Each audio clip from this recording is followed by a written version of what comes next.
Naiz irratian, bigarren kafea.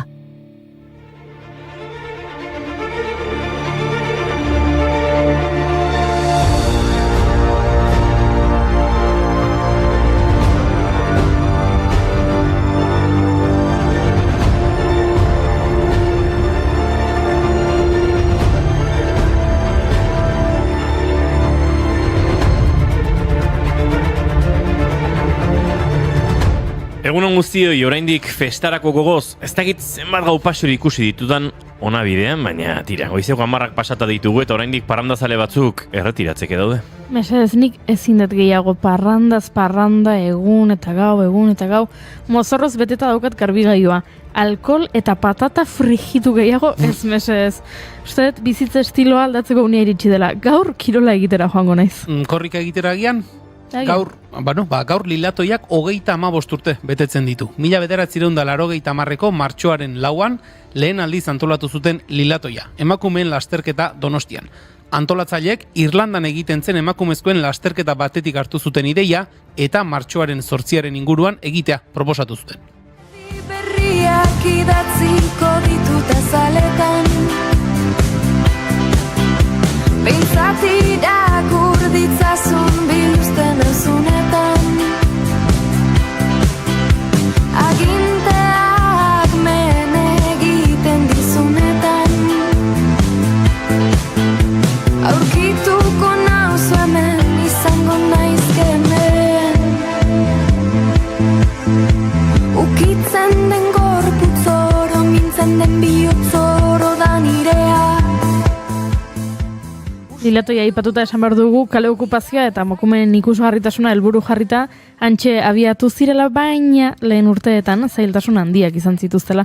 Irainak eta mespretxoa jasan behar izan baitzituzten gizonezkoan aldetik.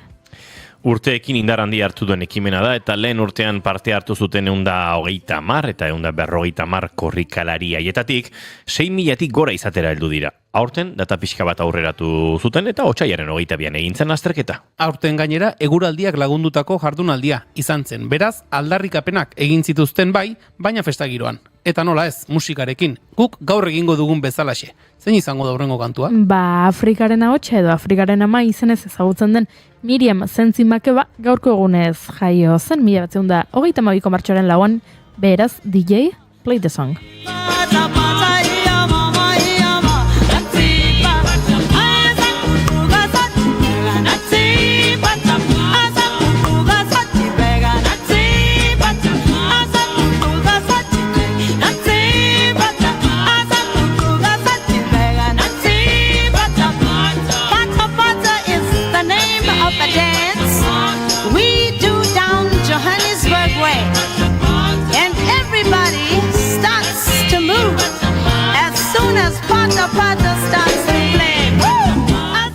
Abeslari aski ezaguna, aparteidaren kontra borroka sutsua egin zuen, 1973an aparteidari buruzko testigantza eman zuen Nazio Batuen aurrean.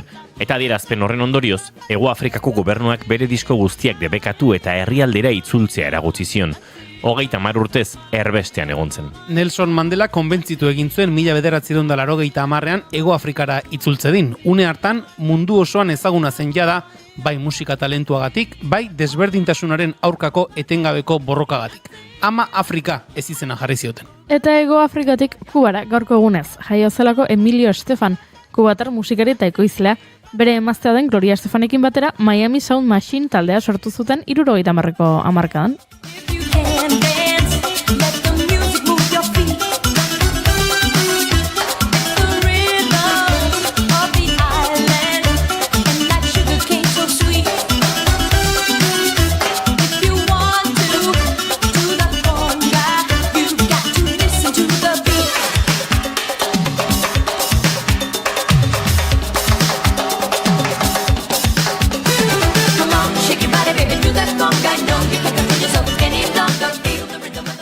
Miamitik Kaliforniara joango gara surf taula gainean estatu batuetako kosta zeharkatuz. Bai, gaurko egunez, 1973an The Beach Boys taldeak Surfing the USA abestia kaleratu zuelako, sekulako arrakasta izan zuen. Abestia oso aproposa egon hauetan entzuteko. Joan Duru eta Nadia Erostarbe euskal surflariek laugarren izan direlako Puerto Ricon jokatutako munduko txapelketan duela ez dakitzen bat denbora. Ba, ez dakigu, baina, bueno, ba, beti izan daitezke abestiak egoki. Surfing USA. You'll catch them surfing at the Ventura County line. Santa Cruz and Canada. Australia, Caribbean. All over Manhattan. And down Doheny Way. Everybody's got surfing. Surfing USA. We'll all be planning out a route. We're gonna take real soon. We're waxing down our surfboard. Begia San Puerto Ricon egon, intzateke ni oraintxe, eguzkitan, goxo, hola, ez dakit, Taula baten gainean. Pira baten gainean hobeto. Ni txiringitoan. Ba, lasai inigo, ze beti ateratzen da eguzkia. Huseinek esaten zuen bezala, kontaezinak dira bere teilatuen gainean distiratzen duten ilargiak edo hormenatzean ezkutatzen diren 1000 eguzki zoragarriak. Gaurko egunez jaio zen Khaled Hosseini afgandar idazle eta medikua, ezagunak dira berak idatzitako Kometa historia eta 1000 eguzki eder liburuak.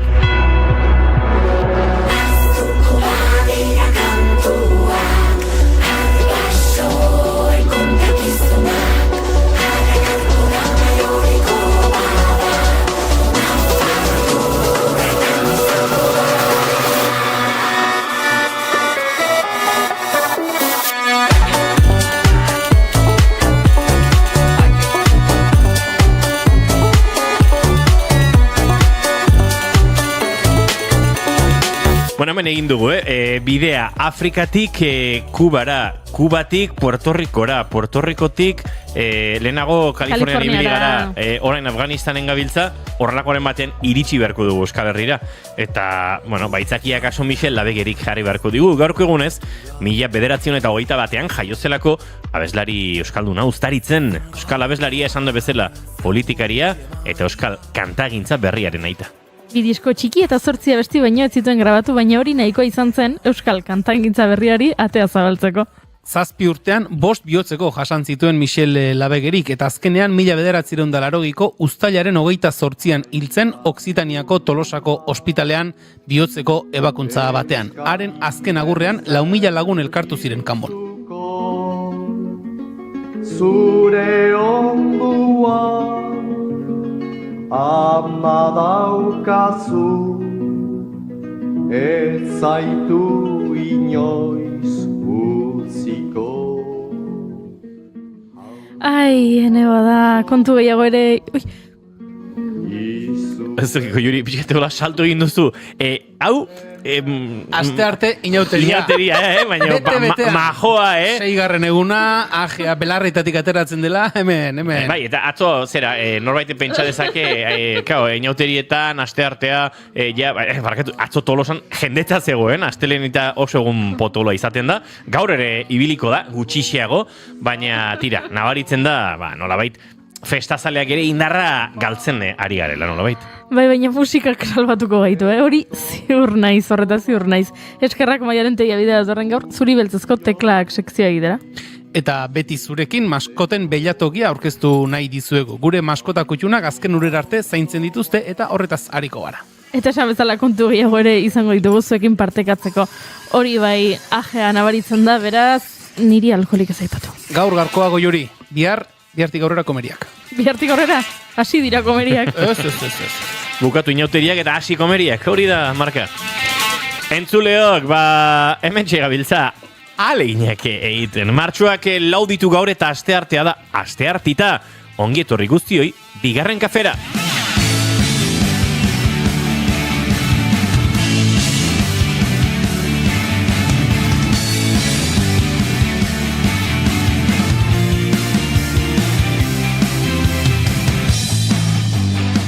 Zuekin Julen Goikoetxe horbe gozu egunon. Baita zoi ere. Altzaburua, hori da. Eostuna etortzen bare. Ego Juri.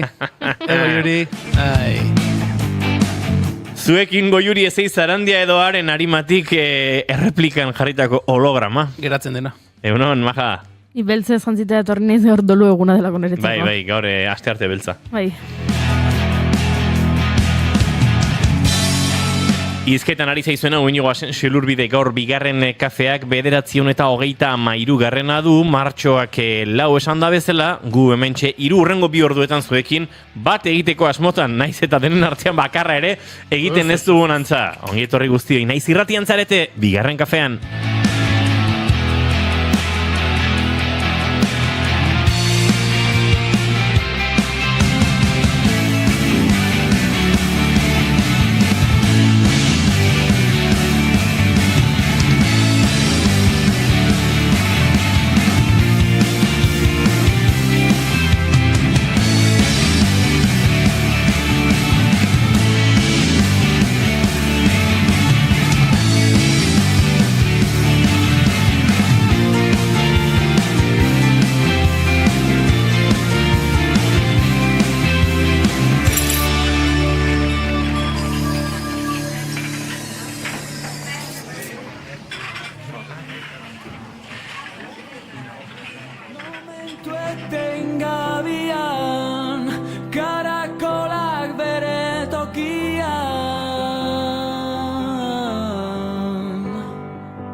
Esnatu naiz kantatzen zuen Kerobiak 2006ko Rose eskargo disko esan dezakegu mugarriko hartan, eta esnatu garen edo ez daukagu oso garbi, baina maite duten tartearekin abiatuko dugu gaurkoa egunero bezala 923 maite duten. Ez dira gutxi. Ez gehiago. Bai? Gaur 923 garrena bada. Egunero maite dut bat baino gehiago elkarbanatzen ditugu. Ez bakoitzak esan nahi nuen. Bai. Ze euneko daramazuen maite dut eta maite dut ezen artean? Goiurik 50-50. Ez da egia. 50-50? Ez da egia. Horte existi gehiago. Askoz maite dut gehiago elkarbanatzen ditut, maite dut ezak baino. Bai, zalantzari gabe. Lehenengo egunak jasota ditugu liburu baten. Egia da, gure gaurko lehen gonbidatuari esan behar diogu, laizzer orkestuko dizuegu entzuleok, maite duta, badagoela aukera bat maite dut eza izateko. Nik ez dut maite kotxera joan eta multa eukitzez. Baina normalean saiatzen garela gonbidatuek positiboa izaten, maite dutena. Guk hainbeste denborata gero, baina behar dugu maite dut ez, maiteko nuke, Arri azpietako maite dutak eta denak behar ditu. Bai, iruko jaurtiketak, zera, Xesto azpian eta denak. Zein ez zure maite dutago Julen ekasten nahi duzu? Juleni esaten diozu beti hasteko, beraz, ez dut ohiturarik aldatu nahi. Ados. Julen hasiko da orduan. Hasi bai, Julen. Beti bezala.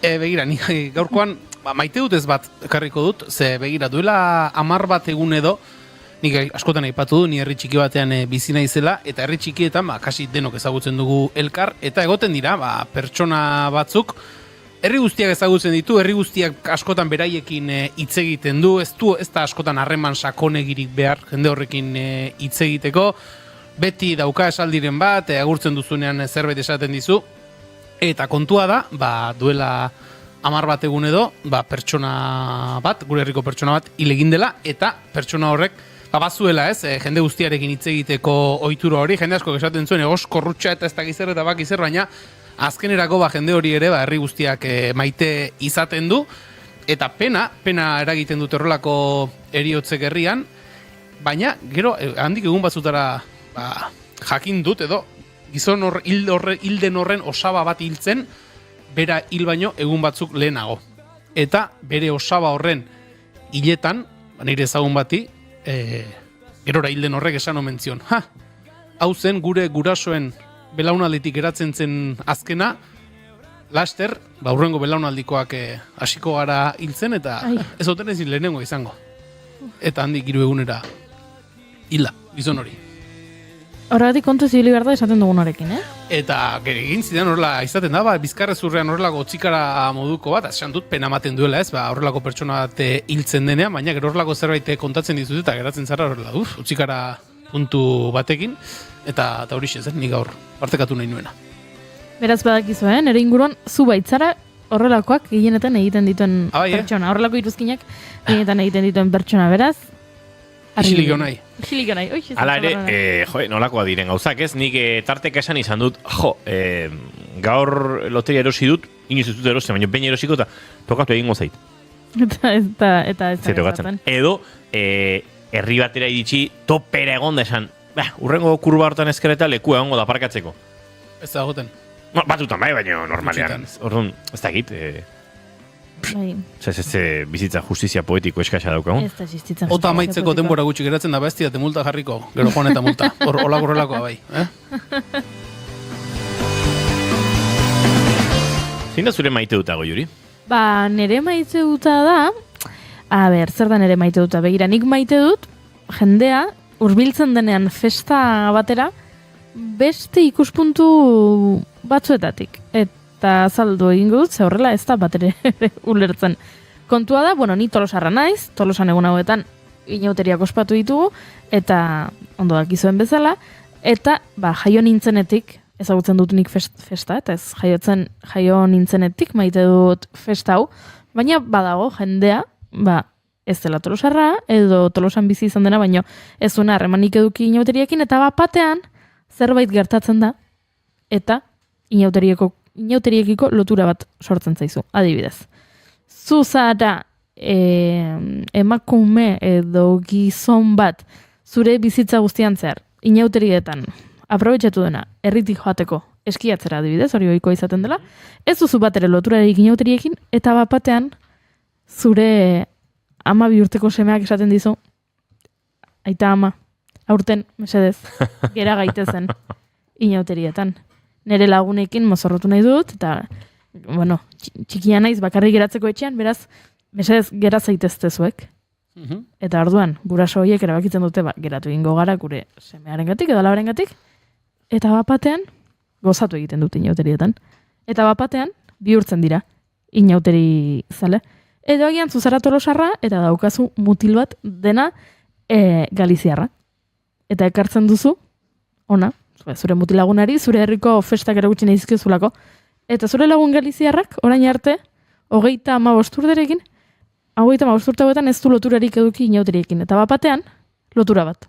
Sortu zaio, beren neska Tolosarra delako, eta erakutsi dizkiolako. Eta batean, inauteri zale gehiago gara, herrian. Kanpotik etorritako jendea, edo, esan bezala, seme alaben ondorioz, inauteri zaletu diren pertsonak. Eta horrelako hainbat historia entzun ditut aurtengo inauterietan, eta ederra iruditzen zait. Jendea gerturatzea festara, agian ohikoak ez diren moduetatik, eta ederra iruditzen zait, beraz hor nire maite duta. Nik nire maite duta horrekin lotuta bota behar nuen. Pixka bat aratago edo. Nik inauterietan, izaten ditut nahiko plan finkoak edo. Igandean izaten dut, zuzeneko musikarekin, eta egiten dugun emanaldi bat, eta bertan aitzaki bat bilatu, aitzaki horren abesti batzuk pentsatu, abesti horiek zuzenean 9, 8, 10, musiko elkartzen gara, eta horren inguruan beste bat jende. Eta, jende hori, azkeneko urte hauetan beti izan da nahiko, gertuko jendea, ohikoa. Baina horten egokitu zaigu, batek bere lagun batzuk bazituela, beste batek kanpotik lagun bazekarrela, haren bikote estatu batu arrazala, beste azakizer, eta bukatu du egiten show bat, eta lan bat, ezagutzen ezkenuen jendearekin. Eta oso esperientzia polita izan da. Zabaltzea pixka bat gure ohiko plana, nahiko antzekoa izan da, baina, bazegoen jendea lehenengo aliz egiten zuena, flipatu duena ere horrelako, ez da egite, emanaldi baten parte izatearekin, azkenean ez diren beste gauza egiten zuzeneko musika baliatuz, eta, gauzako la serio xamar hartuta, eta, polita, oso polita izan da, ikustea jendea, Goiurik dion bezala ez, lehenengoz inauteria bizitzen, baina batez ere, lehenengoz gurekin, integratuta eta sartuta horrela, orain arte honekin nola lotura hondirik ez zuen jendea.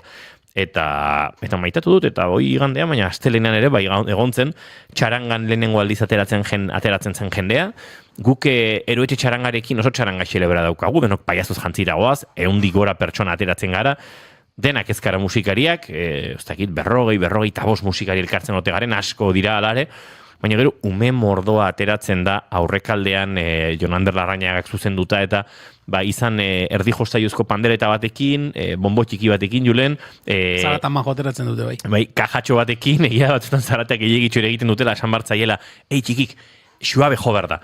Bestela aurrekaldean txarangaren notxat gehiago da. Baina ikustea nola sortzen dan zaletasun hori txarangarekiko, neska mutil gazte pilo bat hor ateratzen, atxo namonekin gurasoak, denetarik oso parranda giron dabiltzanak, oso sano dabiltzanak, egia esan polita da. Eta inauteriak hori badauka, pixkat denerako ematen duen horretan, asko maite dugula. Urakura bezala dena bostitzean. Eta dagoeneko gure gaurko lehen gonbidatuak uste dut ulertu duela maite duten dinamika nola doan, zabala da, edo zer balio du, baina tira, Unai Diezi egunon eta ongietorri hasteko, eta galdetu behar dizu, Unai, zer den maite duzuna, zer maite duzuntzuk? Bai, egunon guztioi, ni laburra, izango naiz, eren oso argi dauket, nik nire bikotea maia maite dut. Epa! Ze polita. Eta dena argi duzula,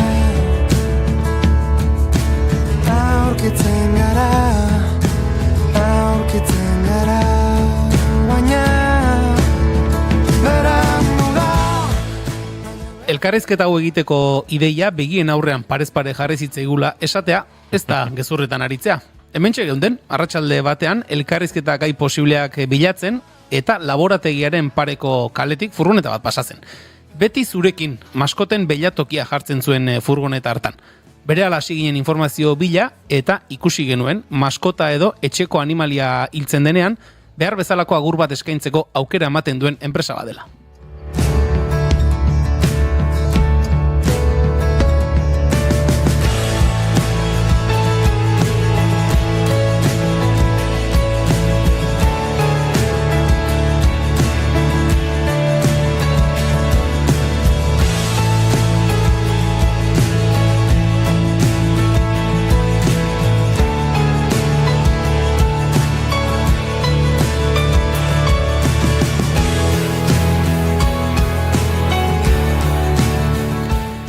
Maite dituguna galtzea beti izaten da momentu gogorra eta une hoietan beraien esperientzia eta ezagutza guztia gaizki pasatzen ari diren hoien esku jartzen dute beti zurekin enpresakoek. Kuriositate handia sortu digun zerbait izan da eta bigarren kafera gonbidatu dugu, jada aurkeztu dizuegun Unai Diez, beti zurekineko kidea. Egunon berriz ere Unai, ongi etorri. Kaixo, egunon berdin. Zer moduz gara? Ondo. Ondo? Bueno, ederki. Unai, lehen maite dutaren esan dizugu, orain, zuen gaiaren inguruan galdezka hasi aurretik beste bi galdera egingo dizkizu Goiuri lankideak, bi galdera entzungo dituzu, erantzun dezakezu bakarra edo erantzun ditzakezu biak. Hori ja, zuk ikusi. Beraz, Goiuri, nahi duzunean. Gauzat argitu behar dugu, bi galdera hauek gonbidatu guzti egiten dizkiegu. Izan artista plastiko bat, izan mediku bat, izan sukaldaria, edo... Beldurtzen nahi naiz, Baina ez, kontua da... baduela, lotura agurrarekin, kasualidadez badu. Kasualidadez, bai, badu. Bale, lehenengo galdera da, ea nola gustatuko litzaizuken zuri izatea, da nola irudikatzen duzun, zure funerala, zure hieta. Eta, klaro, hau guzti horregatik argitu dugu, ze hau mundu guztiari galdetzen dugu, baina, klaro, zen kasuan, zer ikusia badu. Hori da lehenengo galdera, eta bigarren galdera da, norbaitek esango balu, nahi, zure buzitzari buruzko pelikula bat egingo dut. Baina pelikula horretan ezin dugu kontatu jaio zinenetik orain arte. Zure bizitzari buruzko pelikula horretan kontatuko dugu bakarrik zure bizitzako etapa bat. Ze etapa aukeratuko zenuke. Horiek dira bi galderak eta esan bezala erantzun ditzakezu biak nahi baduzu, baina aukeratu ezakezu bakarra eta horrekin konformatzen gara baita ere. Vale, nire hileta nola izango... Bai? Espero dut, jende asko jutea. Eta, bueno, hori, ez dakit. Holako zer. Jende askorekin. Bai, eta bigarrena zan, Pelikula bat zure bizitzari buruz, baino etapa bat. ze etapa, oaingoa. Oraingoa. Bai, orengoa. Begira. Beraz, Hori oso- olatu aparrean harrapatzen Bai. zaitu. Oso erantzun Ze ona. ona da, ze noski, oraingo aukeratzen bali mazu izango da, oraingo interesgarria delako. Gainera horrela, askori pentsatu gabe, bote ez, prontoan ez. bota du, oso garbi zeukan, beraz. Oraingoa, gustatzen zait, bale, oso ondo. Eta orain galdera serioak, Julenek egin gaitu, ez? Galdera serioak edo, ikusiko dugu. Unai, nik hasieran esan dut, hemendik zuen furgoneta pasa arte, ez nuela horrelako enpresa, edo horrelako lanak egiten zituzten enpresen berririk, zuek somatzen duzue hori horrela dela, edo akaso ninez mundu errealetik kanpo bizi dena, eta jendea badaki zuen bezalako enpresak existitzen direla, edo...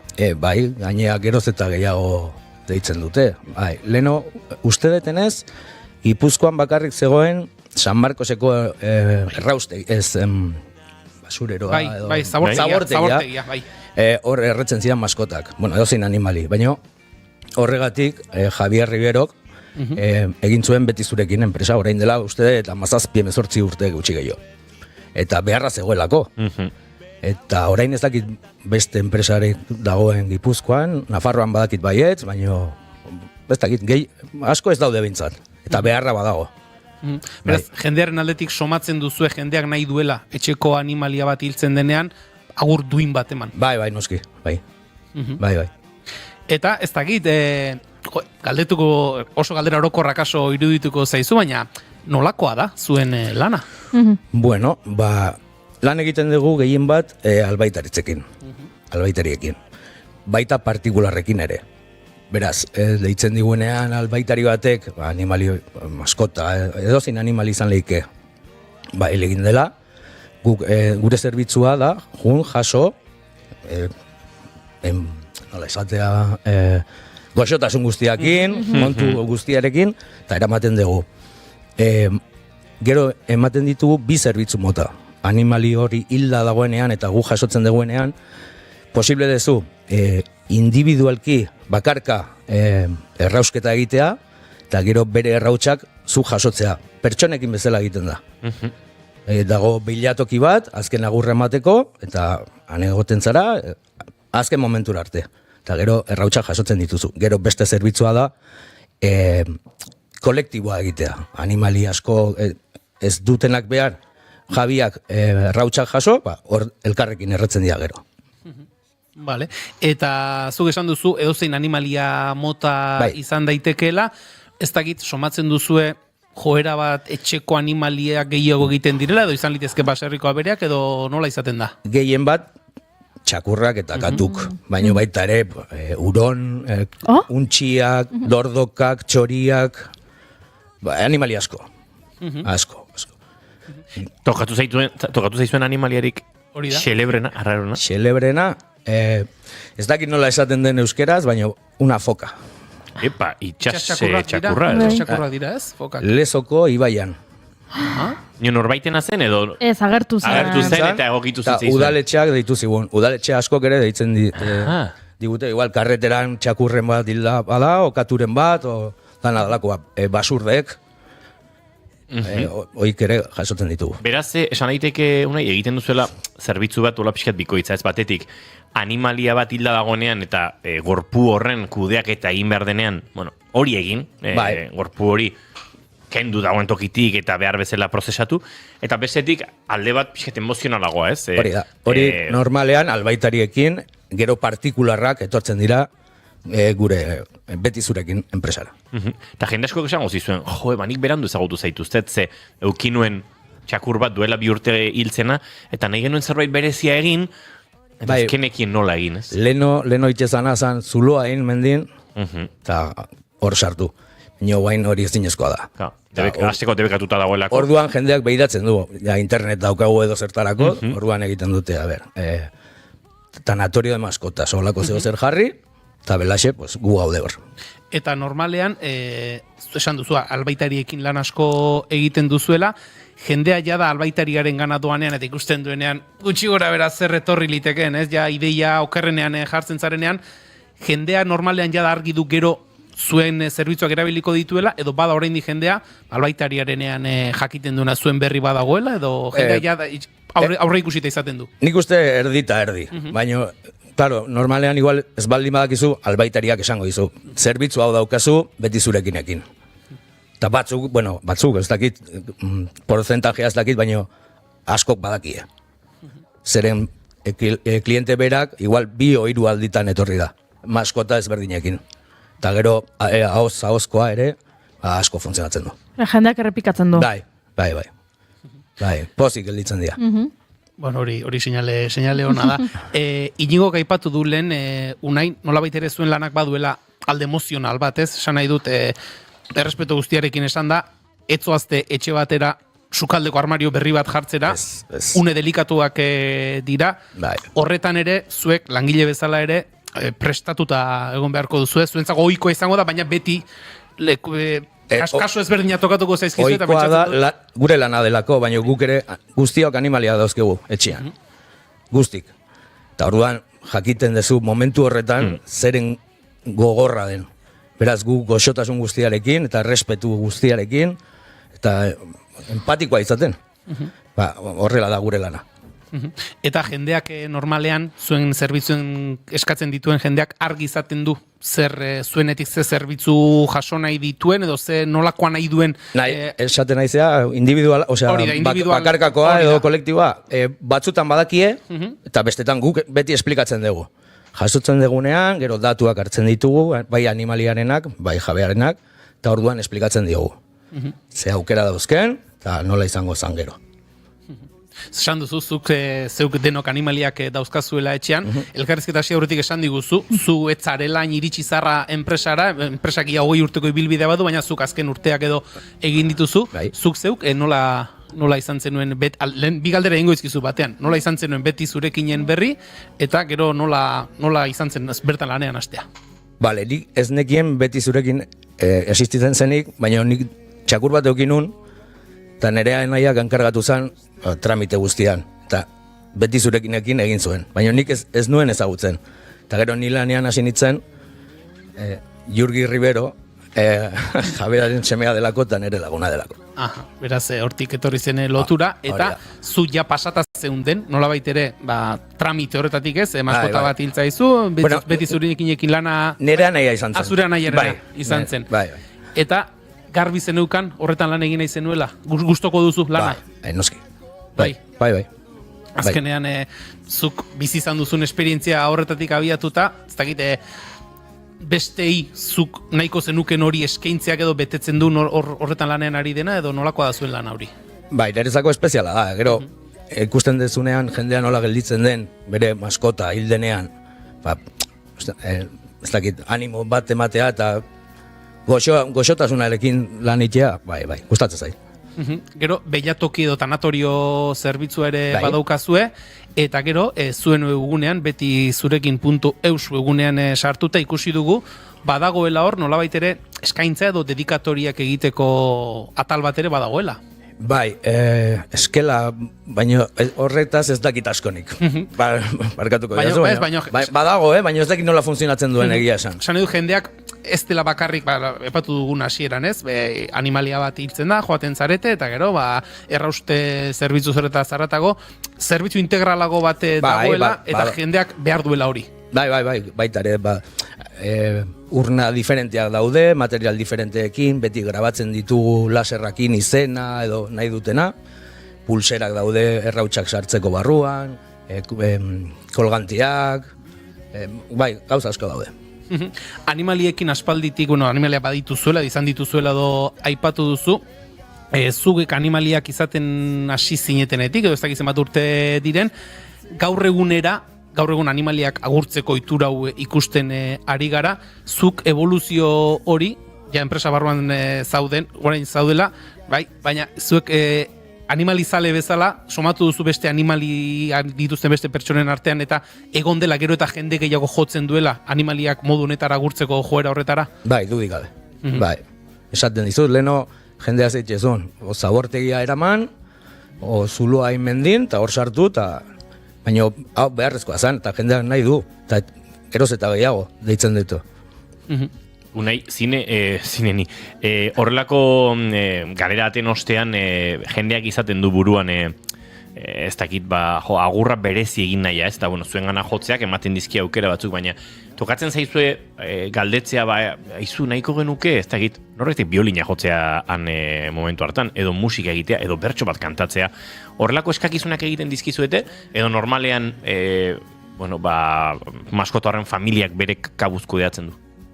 Batzutan ekartzen du, bere ohetxoa, horrekin erretzeko, edo lore batzuk, gutunak, eta gero ere nola, beilatokia da leku bat pribatua bezala, usten zaie, nahi dunena egitea agurtzeko. Nahi izan ezkero abestu, zuk esan dako, edo zen gauz, posible da egitea. Bai.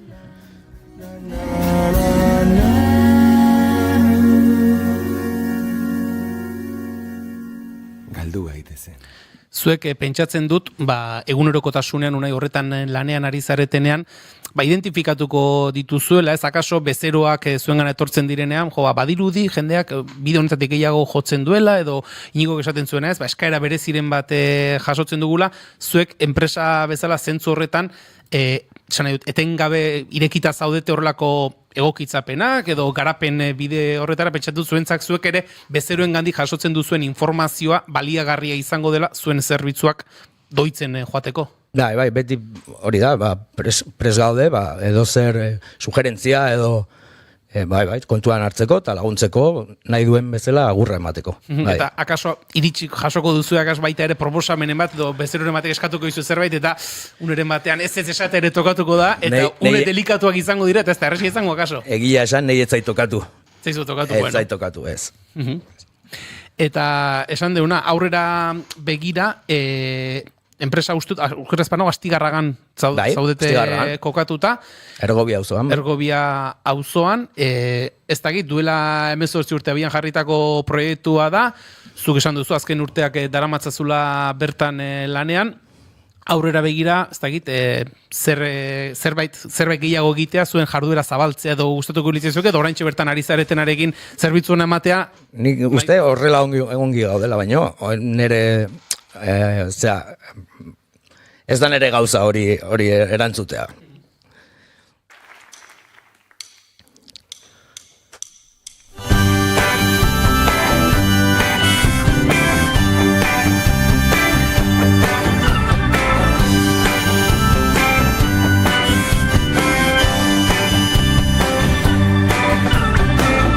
Musu trukezkaintzen ditu.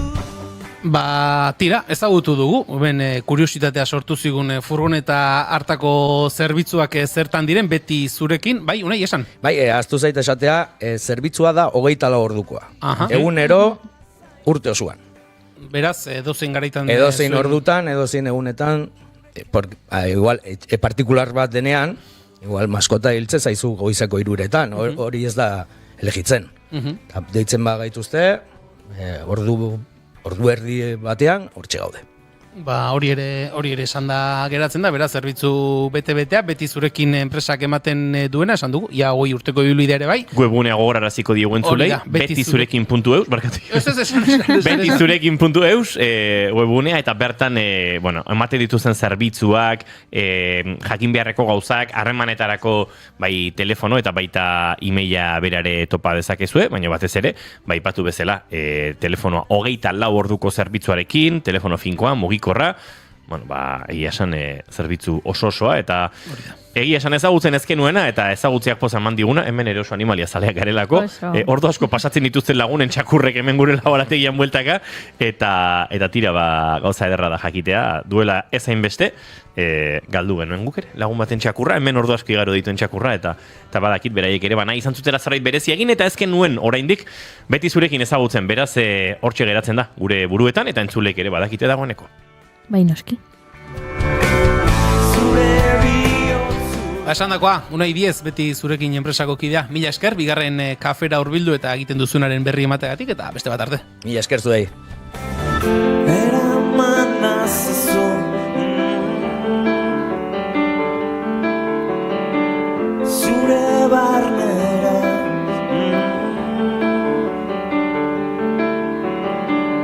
bila nazan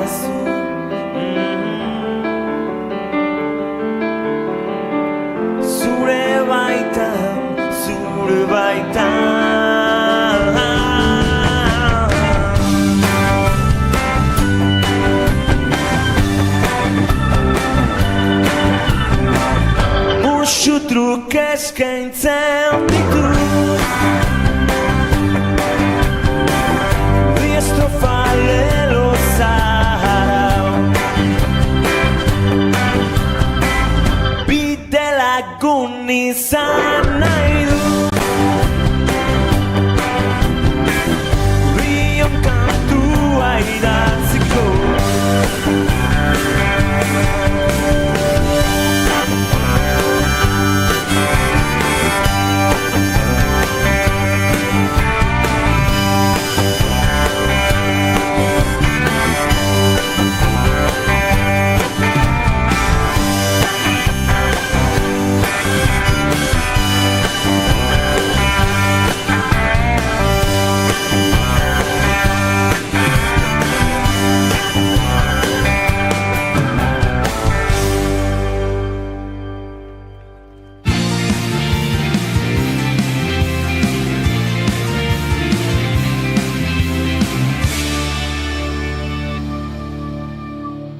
Bigarrenak ez direlako beti okerragoak, bigarren kafea.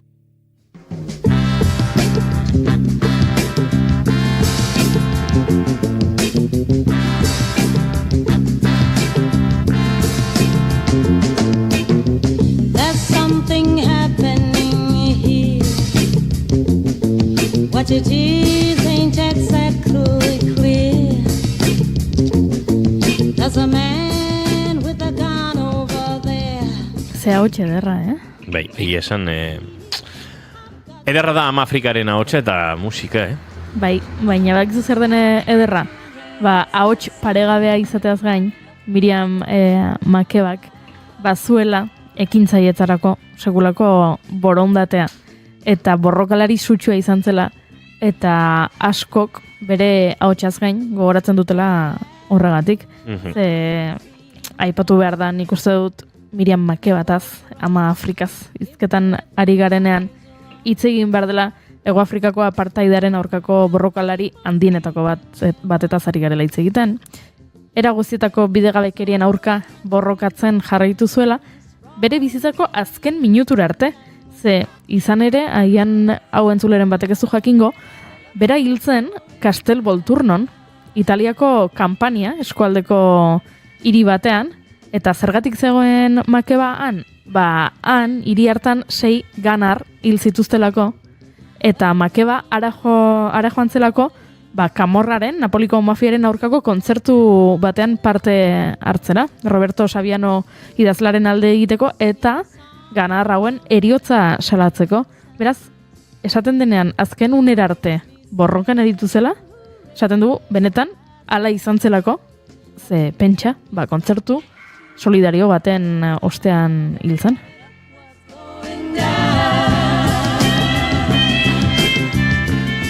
Eta zoritxarrez, emakume musikari eta gainera politika giroan edo elkartasun borroketan eta ibili diren guztiekin, badago ere bizitza gogor baten isla. Makeba ezkondu zen James Kubai poliziarekin eta handik 2 urtetara banatu zen. Alaba bat tartean, tratutxarrak, ularreko minbizia diagnostikatu zioten urte horien ostean, egia esan bizitzastapena gogorra izan zuen, baina hamarkada horietan, 50 hamarkadan murgildu zen musikan, beraz, musikari izan zen nolabait esateko, ba guztiari edo zentzu eman edo borroko egiterako indarra eman zion, ez? Bai, da ez, soilik musikan parte hartu, baizik eta bere banda propioa sortu zuen, 50 hamarkadan, de Skylarks, eta han jaza eta Hego Afrikako musika tradizionala uztartzen zituzten, eta banda horrekin kontzertu mordo bat egin zituzten, eta horrek ospe handia eman zion. Ze, bere bizitza, bere haurtzaroa, bere nerabezaroa, zalantzagabe diskriminazioak markatutako garaiak izan ziren. Baina berak bazekien, berak nahi zuela abestu eta abesten hasi itzanan Sofia Townen, Johannesburgoko auzo bada Sofia Town, eta han Sofia Town ezaguna da, bertan oso aniztasun kulturala dagoelako, eta bertan egiten direlako horrelako ekintza kulturak, eta bera han aritu zen abesten, eta handik gero mundu guztian zer, ze, izugarria emakume honek lortutakoa, 50ko hamarkada ipatu du Iñigok, baina gero 1963an, 13 urte geroago, pentsa Nazio Batuen erakundean hitz egin zuen, ja apartheidaz, eta zer gertatu zen, Hego Afrikako gobernuak erabaki zuela, nola? Joan zarela hitz egitera? Ara, debekatu egingo ditugu. Zure diskoen salmenta debekatu egingo dugu, eta gainera ezingo duzu herrialdera itzuli, zure herrialdera itzuli. Horrek oso gogorra izan behar du. Oso. Eta orduan, bihurtzen zara, pertsona, zero apatrida, baina badakizu zer? Herrialde askok pasaportea eskaini ziotela. Eta iritsi zela uste dut 9 pasaporte izatera edo horrelako zerbait babestu zuten beste herrialde batzuek, bere herrialdeak, bere etxeak babestu etzuenean, beste herrialde batzuek behintzat eskaini zioten pasaportea eta 9 pasaporte izatera iritsi mentzen.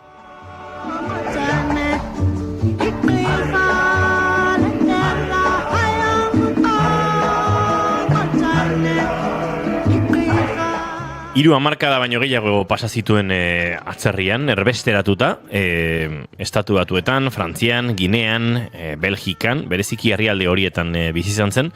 Baina gaur, saionen sarrena aipatu dugun bezalaxe, Nelson Mandela eskatu zutenean, Mandelak lortu zuen Makeba bere jaioterrira izultzeko konbentzitzea. Ministro kargua eskaini zion gainera bere gobernuan, naiz eta Makebak ez zuen momentu hartan ministro kargu hori onartu nahi izan, baina bere giza eskubidekiko defentsa borrokalari horren ondorioz, Makebak Cecil Miriam Makeba Fundazio Humanitaria sortu zuen, eta beste hainbat borroketan ere murgildu zen, 2008 urtean hiltzen arte. Etzen gehiago geldik egon, erbesteak behartu zuen bere musikarekin munduko lekuatetik bestera ibiltzera. Lehenago ere bazebilen erbesteko urte haien aurretik, baina bere ibilbide musikala egia esan bada ez, pixka bat Hego Afrikako folklorearen isla, modernitatea, dena tartean, esan dezakegu kantu oso ezagunak ere badituela, eta horien artean pata-pata hau, baina bere musika orokorran izan da ez, folkloreari, sustraiei, ikonografia konkretu bati, jaskerari eskinitako ibilbide musikal bat ere. Bai, eta orduan, esate ziotenean, Makeba ekintzaia zara, eta hemen politikan sartu behar duzu, eta horrelakoak, berak beti esaten omen zuen, ez zuela ulertzen, jendeak bere Makeba ekintzaia etzat edukitzea berak esaten zuen, nik egin dudan gauza bakarra, da nire kultura mantentzea, eta nire jaioterriko musika mantentzea, eta horrek, musikak eta nire jaioterriko musikak bihurtu nau Afrikako irudi eta Afrikako herritarren ikur, baina bera etzela inoiz kontziente izan borroka egiten ari zela, bera ari zela kantatzen inguruan ikusten zuenaz, abesten bere herriari eta nahi gabe iritsi omen zitzaion. Nik ez dakit hori zenbaterainoko egia denez. Nahi gabe izate hori gero bera ere ezkondu zen Black Panthers elkarte mugimenduko burua zenarekin, eta pentsa hor ez dakit, pentsatzen dut horrek ere eragina duela ez, ezkontzen zarean zeharo baita ekintzaia den pertsona batekin, horrek ala beharrez ere bultzatzen zaituela. Stokely Carmichael, ez zitzaidan izena ateratzen, hori da, Stokely Carmichaelekin ezkondu zen, eta horrek ere bikote ekintzaile pentsatzen dut izan zirela. Gero banandu egin ziren, Bai, baina banandu aurretik ere estatutako gobernuak bere pasaportea ukatu zion. Nolako errezolak bizu zituen horik, eta garai hartan Gineara emigratu behar izan zuen, gerora itzuli zen, Hugh Masekela jazz trompetistarekin ezkondu zen, hau ere Ego Afrikarra zen trompetistarekin. Bizitza oso intensoa izan zuen, bada pasarte bat oso interesgarria da, oso kuriosoa. 72an Txileko Viña del Mar hirian egon zen, ezaguna da Viña del Mar bere musika jaialdiagatik, eta 13. edizio ospatu zen orduan 1972an, Allende hil baino urte beteren nago kerrezpanitz, Allende 73an akatu zuten bai. Antxe, berak Allenderekin ikararrezko hurbiltasuna zuen, eta bere emanaldien hasieran abesti hau pata-pata eskaini zion eta gora txireko iraultza oiukatu zuen.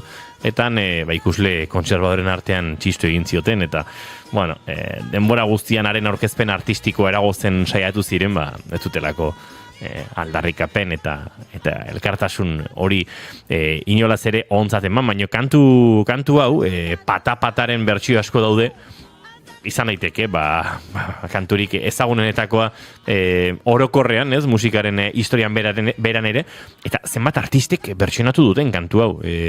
Herrialde askotako musikariek heldu diote kantu honi, bertsio ezberdinak egiteko, eta nolabait adierazten digu, ez, pixkate, isilarazi eta egon den artista baten, enbergaduraz, tamainaz, handitasunaz, Miriam Makeba gaurko egunez jaio zen, eta minutu batzuk eskaini nahi genizkion, ez, guzti honi, aipatu dute, bertsionatu dela de Silver Thunders talde kolombiarren aldetik, Thalia abeslari mexikarrak egin du, Chayannek egin zuen bersio bat,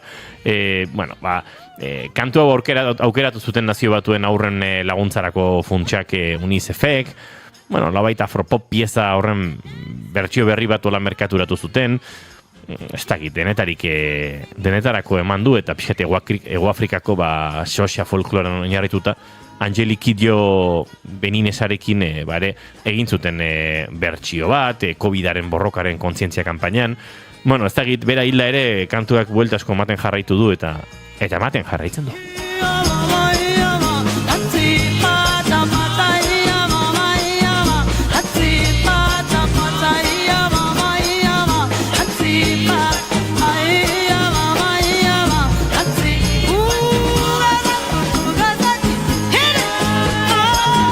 Izarra handia izan zen Miriam Makeba, hainbat pelikuletan ere agertu zen, haure kontuan oki behar da, zinean bere bidea egin zuela, bai Come Back African, King Kong pelikulan, nolabait fama handia mantzion pelikula izan zen, edo behintzat, oiko musika esparru hartatik edo haren mugetatik aratago, ezagun bihurtu zuena, Sarafina pelikulan ere aritu zen, Whoopi Goldbergekin batera, Sobetoko gazte altxamenduen inguruan, pixat protagonistaren amaren papera egiten, gauza asko egin zituen, eta, bakit sandan zen sari banaketa ere, saria jaso zuen dokumentalean, Amanla Revolution in 4-Part Harmony, pixkat partitaren inguruan, eta erresistentzia artistikoaren inguruko dokumental horretan ere agertu zela, etzen geldik egon, emakume hau, eta tira, Kaurismaki berak ere egin zuen, olako dokumental bat, Mama Afrika izenekoa, pixkate, Makebaren ibilbide eta bizitzan oinarrituta, osatutako biopike hartan, eta, Berlinalen ere saritua izan zen pelikula bat eta zari gara. Beraz, askorako mantzuen Miriam Makebak, politikan, aktivismoan, musikan, zinean, espazio orotan, eta tira, gaurko egunez jaio zen duela urte asko 1993an Ego Afrikan Johannesburgon, eta horrexegatik gaurko minututxo hauek, haren omenez osatu ditugunak.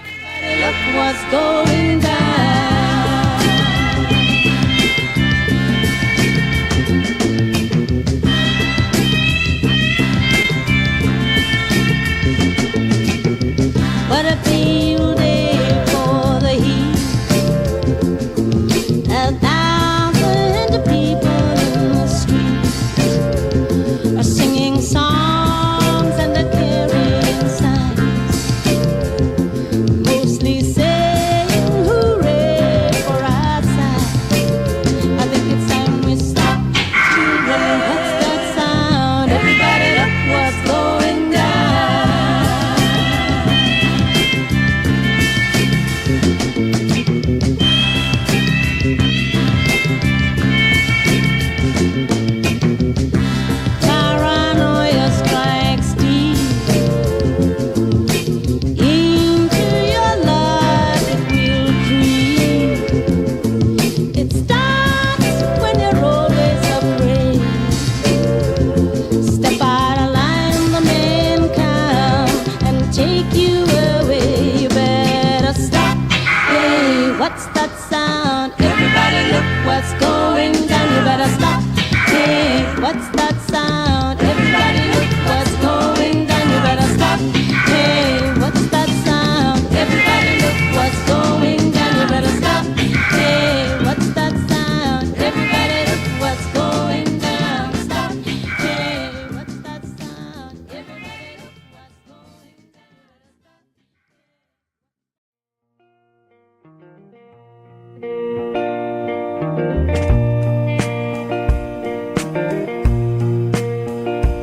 guztiak itxita zeuden lekuan, leioak irekitzea zen helburua, kantuen bidez ulertu gure mundu hau, munduak gulertzen ez gintuenean.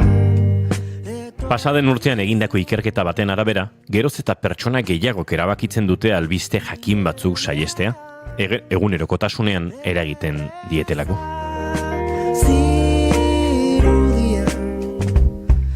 Izan ere adituen arabera albiste txarrak entzuteak, ikusteak edo irakurtzeak eragin negatiboa izan dezake gure serotonina mailetan, eta nekea, tentsioa, suminkortasuna, antsietatea eta loaren nahasmenduak eragin ditzake. Horregatik komunikabide batzuk erabakitzen ari dira atal baikorrak edo albiste positiboak soilik argitaratzea. Guk ere filosofia horrekin bat egin nahi dugu eta gaur Maite Tolosa abokatuarekin izango dugun atala desberdin izango da. Egun honetan ongi torriz ekarri duzu, Maite? Egun hon, bai. Bueno, gaur pixkat, zuk ondo esan dezun bezala azken aldinez, irratia o telebista pizten dugu, eta beti, albiste txarrak, edo, dena da negatiboa, o dena da iluna, eta, inauteriak diela aprobetxatuta eta jendea animatuta dagoela, gaur dinamika desberdin batekin gatoz, joku batekin hain zuzen ere, eta, joku hau ditzen da, nik, munduan zehar, aplikatzen dian bost lege edo, bost supostu azalduko izkizuet, zuek, ze iruditzen zaizuen edo esan beharko ez dute, eta asmatu beharko ez dute zeintzuk dian egia eta zeintzuk dian gezurra.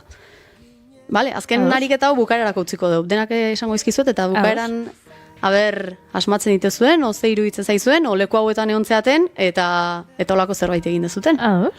Vale. Ondo. Asingo gea, ez? Bai, bota. Vale. Lehenik eta behin Singapurreagoaz. Ezakit. Ez dut ezagutzen Singapur. Ni naiz bertan egon. Bueno. Juten balin mazeate, argi bili, ze bertan txiklea mastikatzea debekatuta dago. Mastikatzea, produzitzea eta saltzea, noski. Bai, lege hau 1982 Barkatu, Maite, Andereño, ni galdu naiz. Esango izkiguzu bost kasu, gero bukaeran asmatu behar dugu egiazkoak ziren ala ez. Hoi da, bai. Ados. Nik esan behar ja, nahi nukela hau egia balitz eta mundu guztien edatuko balitz. Bai, nire... Txikle jatea gorrotu dut. Beste jatea gainera. Nik ere bai, baina beste jatea gorrotu dut. Soinua, zikinkeria, ez? Eta hori ikustea... Bai. Bai esan, lege hau duela markada batzutatik dago indarren, 92tik hain zuzen ere, eta pixkat bazuen linea berdinen, Singapurreko gobernuak erabakizun debekatzea pixkat ingurumena beste aldera. Ze, karo, ikusten zuten kale guztiak txiklez betetzen aiziela, ez diela desegiten, edo, bintzat urte asko kostatzen zaiela, eta hoi, pixkat ez da oso higienikoa, ez da. Orduan, debekatu egin zuten esan bezala, mastikatzea, produzitzea eta saltzea. Orduan, kontu zibili, ze hain gesto simple, hain, naturalki edo egiten deguna batzutan, isuna bihurtu daiteke, eta kasu batzutan, produzitzen bada edo saltzen bada, kartzela zigorra ere bai. Orduan, Kartzela zigorra txiklea jatagatik. Nik... Bai. Igual nahiko drastikoak. Neurria pixkat mugakoa izan liteke, baino, nik konbo bat egingo nuke, txiklea, jan, eta tabakoa batera eta gainera, gero, zigarroa eta txiklea lurrera botatzen badituzu, entre kartzela zigorra eta eriotza zigorra horror mugan non bai. Baina biak, tabako eta txiklea. Konboa egiten baduzu. Bai. Emaitza nahiko antzekoa da. Jendeak egiten du. Ze tabako erretzen du eta gero zaporea edo ez edukitzagatik edo... Eta batera? Mentazko txiklea hoan eta zigarroa batera? Honorea profesionalentzako. Zerbait. Ez kara ontaz hitz egiten, baina hori niretzako bai dela red flag bat, osea... bata edo bestean nahiko red flag diren, biak batera. Bai, nire naiz bat ere txikle zalea eta tira, gian lege hori gehiagizko, baina interesgarria, hemen, deituko, bestegit. Urkulluri esan behar noen, Pradales gaixoa. Pradales dela lehendakaria eta ni oraindik Urkullurekin nagoela. Pradalesi deitu beharko diogu proposatzeko txikleen aurkeko... Bai. Edo Araudiak. ingurumen sailburuari, edo, bai. Kontutan eukitzeko bintzen. Bai, hori da. Vale, urrengoa. Ba, bigarrenean, argazki bate erakutsiko izuet, eta argazki hau da, asoziazio batek duela urte batzuk martxan jarri zuen kanpaina batekoa, bere garaian nahiko birala egintzan, igual ezagutuko dezue, eta argazkian ikusi daitezke bi ume, eta ume bakoitzak objektu bat du eskuan. Bai. Batak du kinder arrautza bat, eta besteak arma bat. Eta titular bat jarri zioten esaten zuna, aur horietako batek, beraiek babesteko, Amerikan debekatu den zerbait eusten du. Asmatu zer. Ezagutzen dut. Eta igual ja pista bat eman dizuet ez, zein izan daiteken debekatu dana, naiz eta harrigarria iruditu, hitz klabe bat esan detelako, dala Estatu Batuak. Bai. Bai, ze kuriosoa dan, denok, eta entzule askok ere, uste dut ulertu dutela lehenengoan. Bai. Debekatzen dana ez da arma, ze, denok dakigu ez, entzuten dugu, supostu batzutan, baina, gehienetan behintzate armak erabiltzea baimenduta dagoela Estatu Batuetan, eta, ez dakit, harrigarria badiru dire, debekatuta dagona da kinder arrautza. Zergatik? Bai, esan. Ez da hain harrigarria, kinder arrautzarena. Ze, uste dut dela, orain zuk esango duzu, baina uste dut dela pieza oso txikiak dauzkalako barruan, eta umek jaten... Bai, esaten un konparazioan. Bai, konparazio oso harrigarria da, baina debekatuta egotarena, zau, entzuna nuen, eta nerei ere lehenengo irakurraldian, segulako, harridura sortu zidan, orokorrean Amerikako Estatu Batuetan armekin daukaten harremanak horrek harridura sortzen dit beti, eta orduan, harritzen nau baita ere, penalizatuago egotea kinder arrautza bat, arma bat, baino hori, baina, ulertu dezaket, zergatik, kinder arrautzak debekatuta dauden, ze kinder arrautzak dira umeentzako, eta pieza txikak dituzte, eta umeentzako horrekin ere lan asko egindazkeneko urteetan, ez itotzeko, eta pieza txiki horiekin, arriskutsua izan daiteke kinder arrautza bat. Bai, zuk esaten dizuna ez, kinder arrautzak azkenen barrun, haulena darama plastikozko kaja txiki batez, eta horren barrun zuk ondo esan bezala daude pieza txikiak. Orduan ulertzen da, hori arriskutsua izan daitekela umentzat, itotzeko arriskua dagolako. Orduan, kinder arrautzak jatea debekatuta dago, importatzea ere bai, eta, harrapatzen bali mazaituzte konfiskatu edo egiten dizute, eta kasu batzutan isuna ere jar dezakete. Orduan, ez da hain neurri txarra, esango dugu, baina, konparazioan, harridura sortzen dulako ukizuna hainbesteko oi hartzuna. Ados, baina hemen, kartzela zigorra... Momentuz ez da ipatzen. Momentuz ez da ipatzen. Baina, auskalo. Hombre, Estatu Batuak izan da, nik aipatu dudan, eta noski entzuleok brometan aipatu dudan eriotzigorrak zentzu gehiago hartuko luke. Baina, kinder arrautzaren gatik, eriotza zigorra. Bueno, gauza oso kuriosa gertatzen dira... Bai, gutxiagoak entzun. Trampen herrialdean. Ados, gehiago. Bai, hirugarrena. Noizbait, ez dakit gertatu zaizuen, egi gertatu zait, lurrera txampon bat erori eta bueltak hasten dala, eta ez dakizutela oso ondo noa jongo dan, alegin bukatuko duen, amezketain hori txiko dan. Eta zen lotxa egiten duzun korrikaldi. Hori da, atzetik, ez? Txistoso hori. Zorioneko zu, ez paduzu gainera estropoz egiten, atzera begira altxatu, hori gauza kuriosoa da. Bai, eta orduan egiten dugu, zapaldu. Hori da? Hain gesto simple honekin kontuz zibili behar dugu Tailandian egiten bali badugu. Iepa. Ezin da zapaldu txamponik? Karo, Tailandian, hemen ere bai askotan, baina, txamponak eta bai bileteak erregean aurpegia daramate, eta Tailandian, monarkia edo erregetza, nahiko sakarratutzat hartzen dute, orduan, zapaltzen balin badezu, behiek ulertzen dute, erregea zapaltzen aizealera, nolabait deshonra edo egiten aizeala, eta orduan, isun bat jarri ezazukete, ekintza simple honengatik. Eta aldi beren, karo, nola erregea hain figura sakratua duten, bileteak atzeko poltsikoan ibiltzeare gaizki ikusita dago. Ze, karo, erregea beti aurrean badakizue. Karo, ipurdian erregea, karo, errege gizajoa. Aiba! Ostras. Jose gauza, ze ulertzen dut zergatik sortu zuen norbaitek hau. Esan nahi dut, badagoela logika bat, nahiz eta ez dudan bat egiten logika horrekin, Ulertzen, bueno, badagoela logika bat, hau da, ez dela, ez dakit, debekatuta dago makarroiak jatea asteartean arratsaldeko 3:00 3:30. Hor, logikarik ez diot ikusten, edo ez dakit. Baldin eta ez bada erlijio rastafariaren atxedenerako edo... Rastafari ez, pastafaria. Pastafaria barkatu. Pastafariaren. Ez, baina hemen, bale, ezin da, osea, txampona ez apatzarena eta pixi bat erridikulo nik honi logika gehiago hartzen diot. Baina hartzen diot logika, karo, irudia daukalako, eta orduan zapaltzen ari zara, monarkia, bale, bai. Ezakin noiz bait juntzaten Tailandia eta olako... Ez, inoz, zerbait. Begira, ino egon dela, bai? Herrialde asko eta askotan, eta justo aipatutakoetan. Egia da, ego ekialde asiatikoan, sudeste asiatiko delakoan, hor uste dut bakarrik Filipinetan egon naizela. Bai? Ados. Bueno, urruna lista bat indezakezu eta orduan horietakoak bilatzen. Saiatuko gara. Bueno, eta laugarren kasuan Malasiara goaz, hau, bueno, nahiko kuriosa egin zait.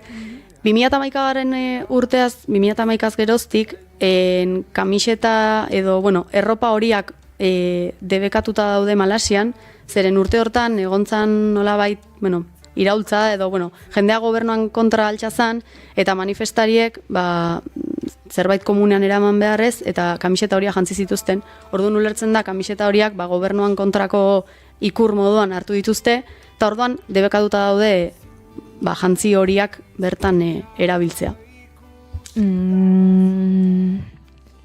Kolore horia gustatzen zaion jendeak. Daukat nik kuadrian. Pentsa horiotarrek zeingo lukete. Nik kuadrian daukat lagun bat, bueno, txoratuta kolore horiarekin, da bere gehien gustatzen zaion kolorea, eta ezkondu zenean egin genion, aurretik despedida soltera edo deitzen dana, eta bera mozorrotu genuen, eta beste guztiok erosi genuen kamiseta hori bat, denak, ospakizunera hori jantzita joateko, bere kolore gustokoena delako. Eskerrak despedidan etzen duten egin. Eskerrak. Bai. Eta bueno, bai, bitxia. Kolorea bat debekatzearena, zait bat ere gustatzen, Eta beste bitxikeria bat ere badukate, dala... Malaisiarrek. Bai. Malaisiarrek. Ez dakit kanta honekin bakarri gertatzen zaien, baino bere garaian nahiko famatu gintzan Despacito kanta, debekatuta daukate baitarean entzutea, ze ulertzen da, bueno, erabiltzen dituzten esaldiak edo, islaman kontra edo dijoa zela, baina, bueno, ez dakit ordun regetoi osoa edo debekatu beharko lukete, no, ez dakit? Hori zen berren. Despacito nahiko laita, ez? Ez dakit, egia esan, orain, ez dakit, letra ez dut aztertu inoiz. Oh no. Sabes que ya llevo un rato mirándote. Bueno. Tengo que bailar contigo hoy. Zurekin dantza egin behar dut gaur. Bueno. Uste badakin nondi datorrela. Zure begira da. Muéstrame el camino que yo voy. Kutxida zu bidea, Isabel. Muéstrame el camino que voy. Hori zen? Iman aipatu delako izan daiteke? Ez baina zuzara imana. Ez bai, imana... Nik ulertzen dut. Apaiza... Baina Malasia herrialde musulmana da. Eta ez dakit bestela ez da hartzen zentzua hau bai eta beste erregetoi batzuk hauan kabituko ez zaitela ez dakit zer eta bla bla bla diotenek, ez? Despacito izan zela bere garaian uste dut YouTubeen behintzat entzunaldi gehien lortu zituen abestia eta arduan bereiek agian hortik nunbaitetik hasi behar igual. Claro, nunbaitetik hasi behar eta entzunena aukeratu zuten baliteke. Malaisen, Despacito, Luis Fonsi gaixua. Zentsuratuta erabat. Gu batzuetan zentsurantzen gaituzte. Barka idazue Luis Fonsi gaixua.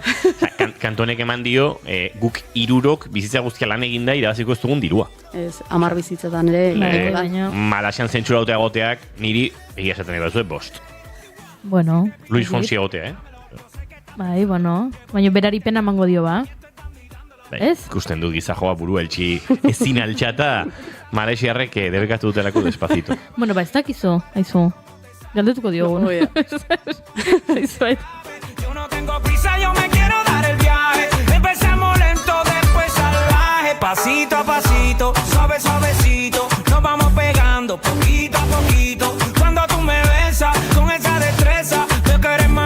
con delicadeza, pasito a pasito. Ados, gehiago? Ba, azkena, Bai, 5. bai. Kasu honetan, Uruguai. Aber, Inigo Uruguai? Jo, ba, ontan ere nahi zegoen. Ez? Ino? A ber, munduak herrialde asko, azkenik berrogeita pikutan egon naiz, ba... Probabilidad bazegoen. Bai, Baina bat zegoen. Aipatu iruzun guztietatik, uste dut, bakarrik Amerikako egon naiz. Estatu Batuetan egon zara. Hor bai, Bai. beste guztietan, ez? Vale, ba, Uruguain zer gertatzen da? Bueno, ba, Uruguain 2014az geroztik nolabaiteko kontzientziazio kanpaina bat edo sortu da gatzaren inguruan eta gatzontziak debekatuta daude jatetxeetan. Ordun, ba, ez dakit, ensalada gatzi gabe edo ze jaten duten, eta gainerako jaki guztik, baino gainera kartel bat ere jartzen dute, esaten duna, gatz gutxiago, bizitza gehiago. Ba, ulertzen dutelako gatzak, ba, segun ze gaixotasun, ba, areagotu edo egiten ditula, edo osasunarentzat, ba, kaltegarriak izan daiteke, orduan, ba, nahiko kuriosoa iruditu zaigu. Nere amak jatorri Uruguai darra edukiko du, orduan. Ze ez du gatza bat ere Zer, ez? erabiltzen kozinatzen duenean. Agian, arbasoak ditut Uruguaien, ze, bai. Ara, gatz gutxiago, bizitza gehiago. Bueno, egia da, ez? Medikuek esaten dizula gaixo zaudenean batzuk, pertsona batzuei gatzaren kontsuma murriztu behar duzula. Claro, eta debekatu. Debekatu jatetxetan, ez? Etxetan, zuk etxean zure gatzan ez zuen, bale. Bitxia. Kurioso. Bitxia Bale, azkagu 5 kasu, baina bat bikoitza da. Beraz, 6 lege, ez? Nola bat bikoitza da? Malasian ez azkagu 2. Kolorearena eta Despazitorena. Bai, baina bueno, odena bai edo dena. Bale. Euneko una Bai, dos, bai. euneko unen kontra. Bueno, ez kasu enten ez du iritzia eman behar, baizik eta ze uste dugun. Bale, txinta, bain, saiatu bergia asmatzen, zuk aipatu dituzun horietatik, zein den gezurra? Ze gezurra esan diguzu. Zango dizuet. Ze galdera hona hoi uri. Claro. Bakizu hemen ze zalantza sortzen zaidan niri? Nik bihurri aurpegia ikusten diot maiteri. Eta ea, herrialdea aldatu dute duen. Ba, imaginatu, aipatu du, gatzaren debekoa. Hain sofistikatua izan daiteke trampa?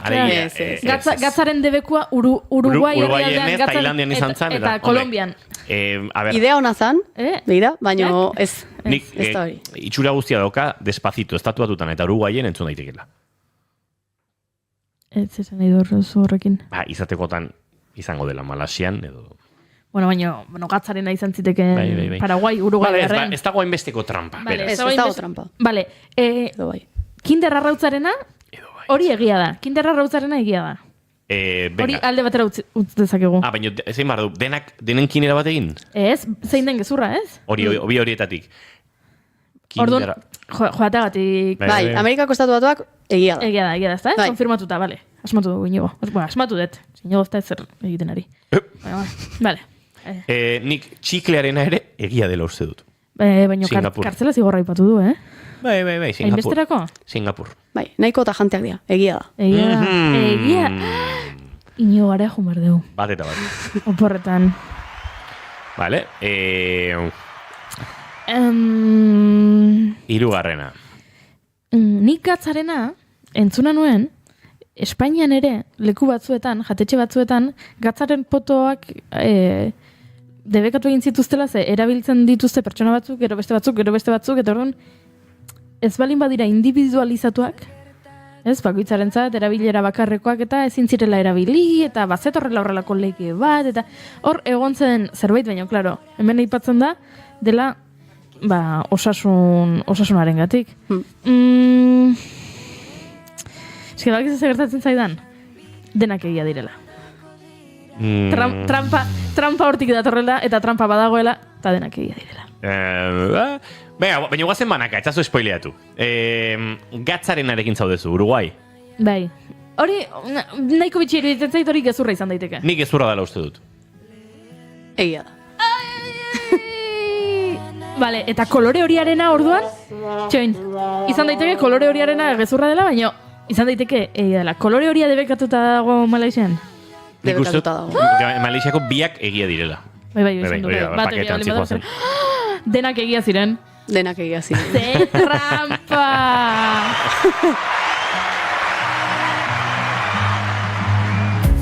Saiatzen Hemen falta zena Tailandiako txamponaren asuntoa zen, bueno, eta bileteak poltsikoan atzeko Patrikan eramatearena, eta garbi dago hori ere egia zela.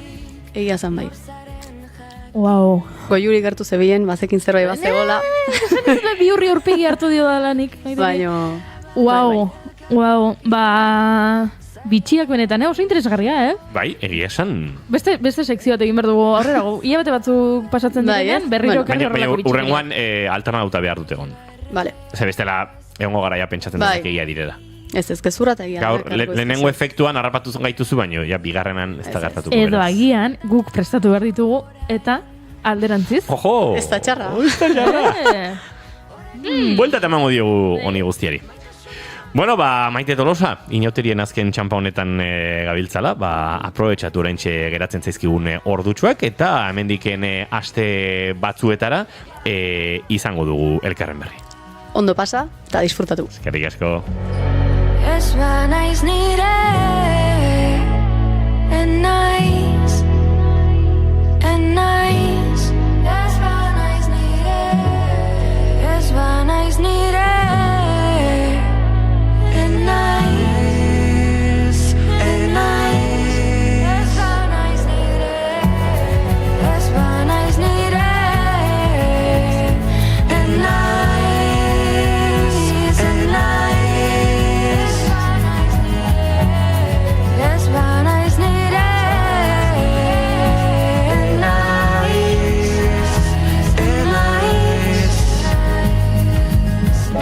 Askok tira ginarren Horreka mantentzea da hemen Maitasunean gako Baldintzari gabe Entzuleok, bagoaz azken txampan murgiltzen gu ere, oraindik saioari tartetxo bat geratzen saioeta, eta segituan Maialen Tellabide gurean izango dugu, hementxe, bigarren kolpe eman behar diogu, Kardashian darren etxeari, eta musika komertzialari, eta minimalismoari, eta guztiari. Baldintzari gabe man Jaso nahi genukenaren eredu izan Edo zer datorrela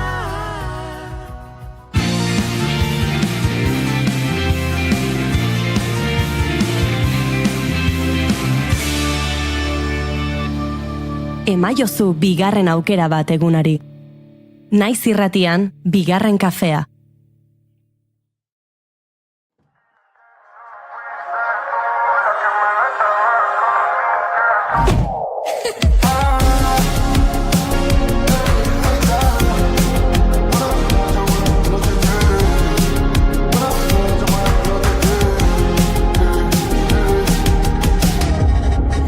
Madrid, pero no suele salir. Que lo de anoche fue una excepción. Nos vimos en un pre y todo comenzó ahí. Bebiendo hablábamos. Asteartero bezala entzuleok musika honen entzuten duzuenean, badakizue Maialen Tellabide datorrela. Bai, ez dut presidente bat ezarri nahi honekin. Eta agortatuko da gaur, eta espero inoiz gehiago ez gertatzea. Baina, behar dugu egin aurreko ataletan bat. Eta aurreko atalean Maialen Tellabidek premisa bat ezarri zuen mahai gainean, eta esan zuen, Kim Kardashianen etxea zela produktu mota bera eta kontrakoa. Barkatu. Musika komertziala. Bai, inauteri gogor datoz. Musika komertziala eta Kim Kardashianen etxea produktu mota bera eta kontrakoa direla. Hori da. Eta gaur, korapilo askatuko dizuet, eta teoria azaltzen bukatu. Horregatik, Grace kolorearen, Grace kolorea, ikusten erdan, esplikatuko dizuet aurrenago. Grace kolorearen eta musika komertzialaren diktadurak azaldu behar dizkizuet. Ze ez da beste, zer? Hori. Diktadura hutsa. Diktadura estetikoa. Grace kolorea. Guardé con otro nombre tu tel, nadie puede saber. Galdetuko diozu zure burua ze dute aman komunian musika produktu komertzialek eta musika minimalistak. Dala aurreko astean jarduen nuen eitzen nizuen musika estiloa o generoa, deitu nahi zuen bezala. Egitura simple eta errepikakorrak erabiltzen diala, material musikal murritza daukala, gehikuntza eta sustrakzio teknikak erabiltzen diala, alegia musika material berdinari kapak gehitu edo kapak kendu, baina ez da zerbait, ez da material berria, baizik eta da dagonari gehiago jartzea, besterik gabe. eta minimalismoaren redukzio txar bat bilakatu dela. Nikola deitzen diot behintzat. Da hori, minimalismoa ekstremora eraman da, edo minimalismoak ditun zenbait gauza hartu ditu musika komertzialak, eta pues, esplotatu ditu hainbeste, pues ja, pixkat fast food bezala bilakatu dela. Bai, baina bueno. Eta zein ezaugarri ditu musika komertzialak zuen iritziz? Hau, zuen iritzia jakin nahiko nuke. Osea, neri asko kostatu zait, osatzea ze definizio, zer den komertziala, zer ez den komertziala, ez da erresa izan. Zuen iritziz ze ezaugarri uki behar ditu? Erres sartzen dena. Bale, hori alde batetik? Niretzat helburu konkretu batetik egiten dena. Oiuri?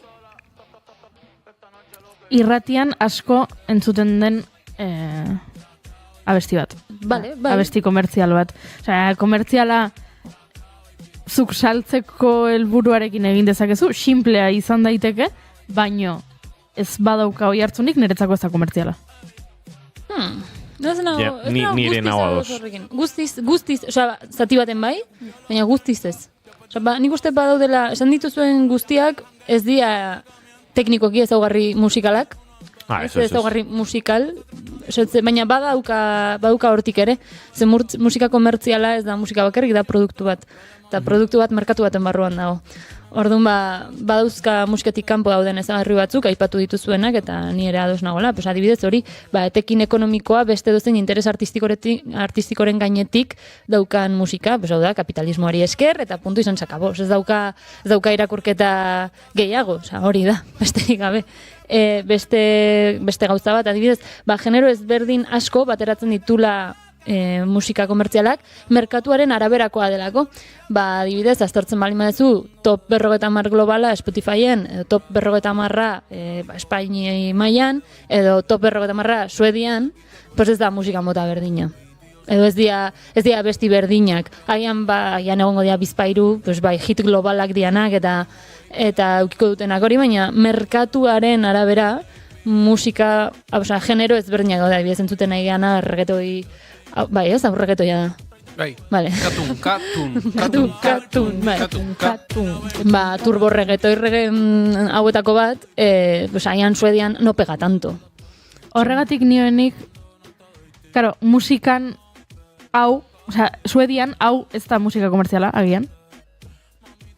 Izango da, Suedian ez da arrakastatxua, baina horrek ez du esaten komertziala ez da nik. Hori da. Niretzat musika komertzial asko dago irratian ez duena arrakasta hondirik izaten.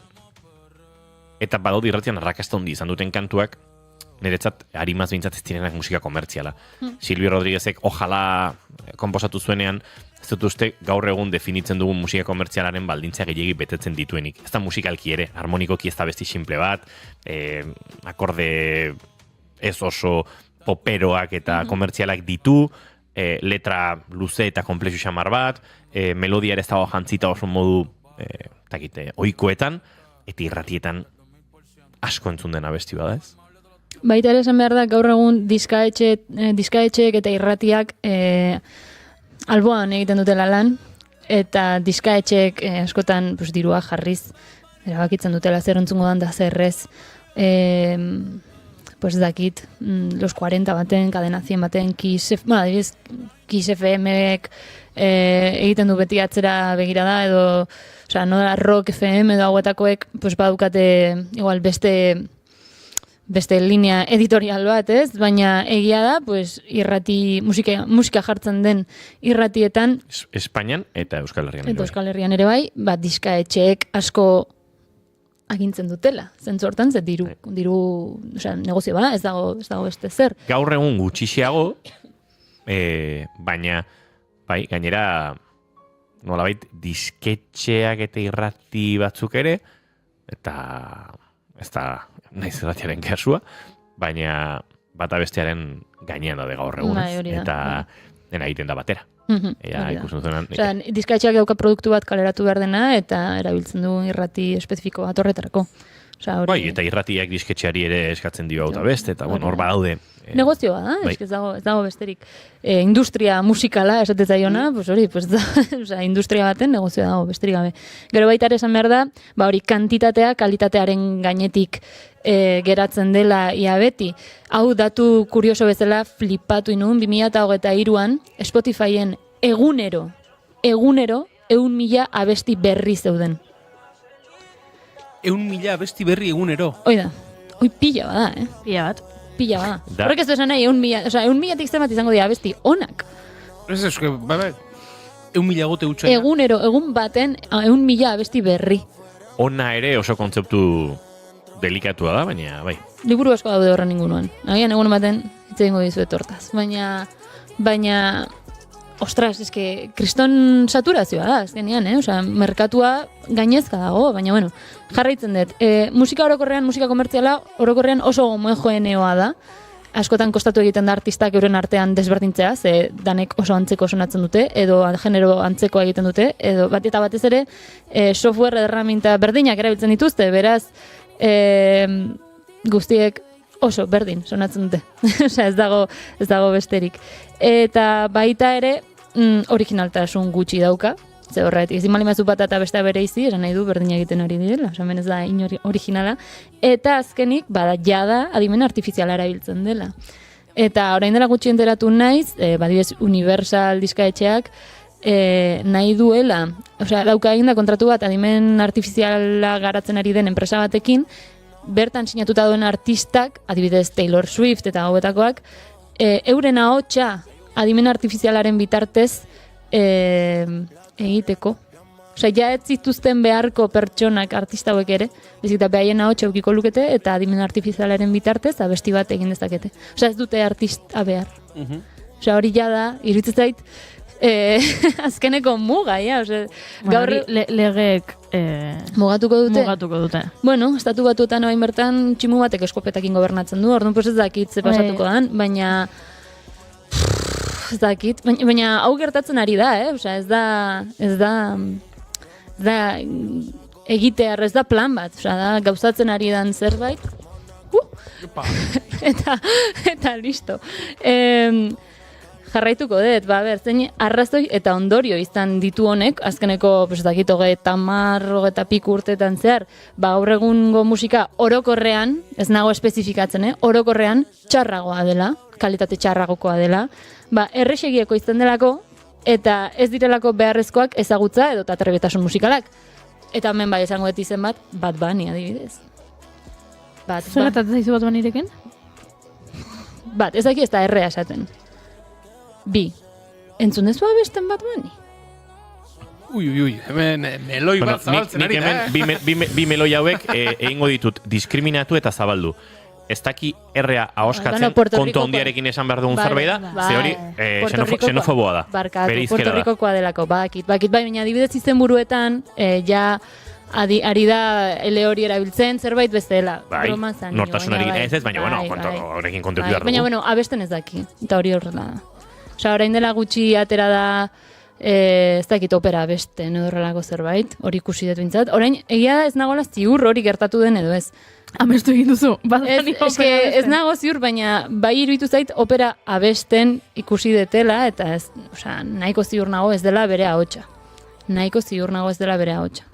YouTubeen agertzen zaite bideo bat. Baina, bueno, nik esaten dut, Bad Bunny beste hainbat esan daitezken bezala, baina asko daude, ez dakizkitenak Tubular Bells entzuten ari gara uste, hor de fondo, bueno, ez dago gaizki. Aurreko azteko gidoiarekin dago pixkatola. Hori, erreztegi ekoizten da, hau agian, inozuk batez ere jakingo dezu, zemat kostatzen dan bateria bat ondo grabatzea, edo gitarra baten soinua ondo hartzea amplifikagailuan mikrofonoak jarriz, edo haizezko instrumentuei soinu on bat ateratzea grabaketa batean, lan asko da, ezagutza asko behar dira, eta bueno, plugin guztiekin eta MIDI soinu guztiekin hori guztia aurreztu daiteke. Gainera, geroz eta hobeagoak dira, software sistema horiek, orduan gehiago ahalbidetzen dute teknika hori guztia erabili behar ez izatea. 21. mendean genero preferentzia aldatu egin da precisamente honegatik, ze adibidez ez dakit gogoratzen zarete, baina 80ko hamarkadan eta 2000ko lehenengo urteetan rock taldeak oso arrakastatsuak zian. Eta gaur egunen nik esango nuke rock taldeak ez daukatela lehen zeukaten arrakasta inundik inora. Pop rock edo rock, osea, ez dakit Spotifyko top 10, top 50 entzutea besterik ez dago. Rock taldeak jada ez dira entzuten. Orokorrean taldeak ez dira entzuten. Bai, hori da baitare.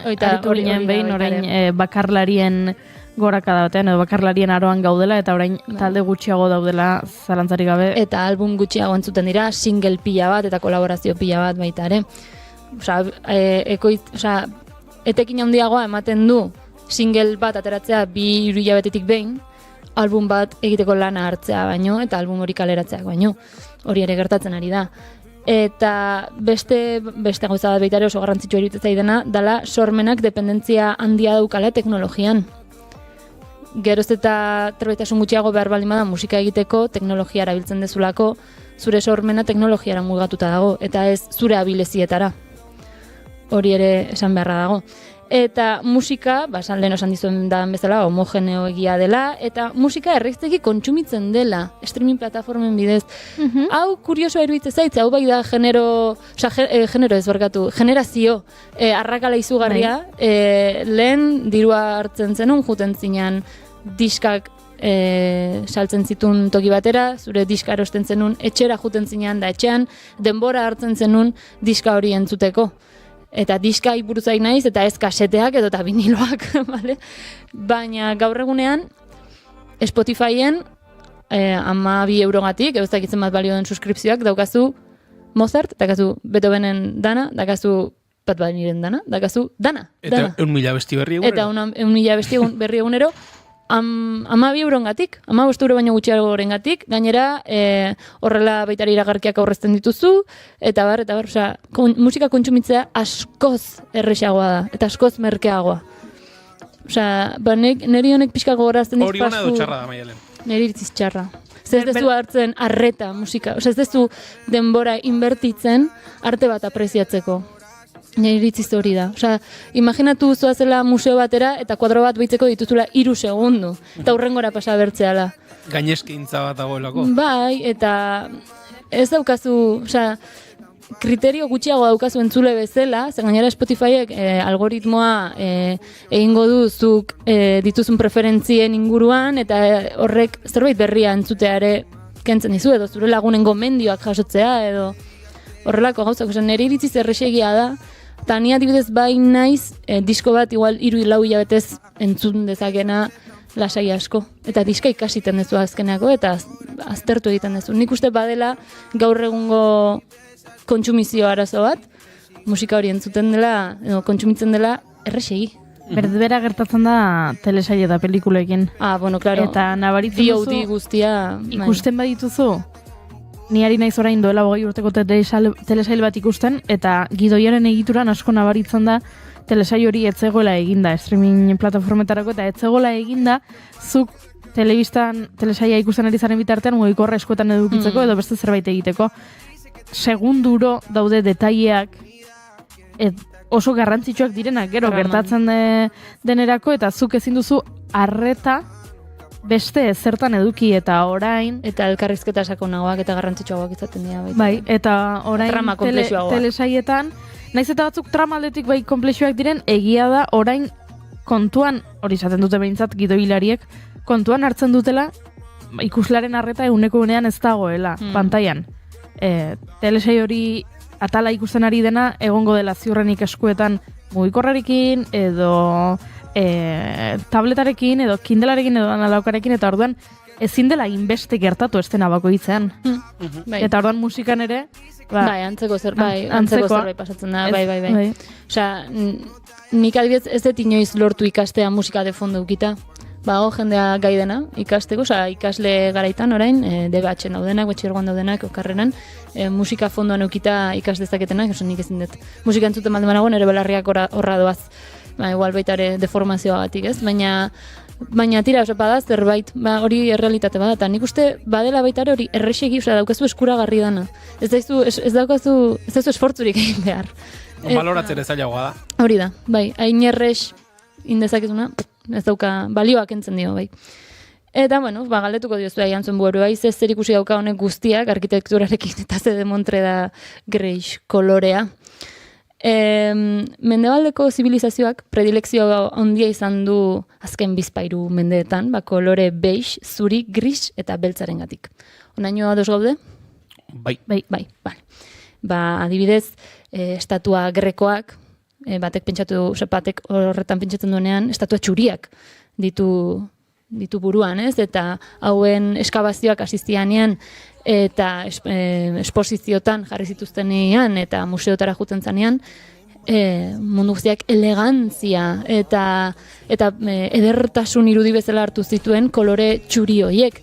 Eta, de hecho, hemen baukat salditxo bat, Johann Wolfgang van Goethe idazlearena, nazio basatiek, eziketarik gabeko jendeak eta umeek predilezio handia dute kolore biziekiko.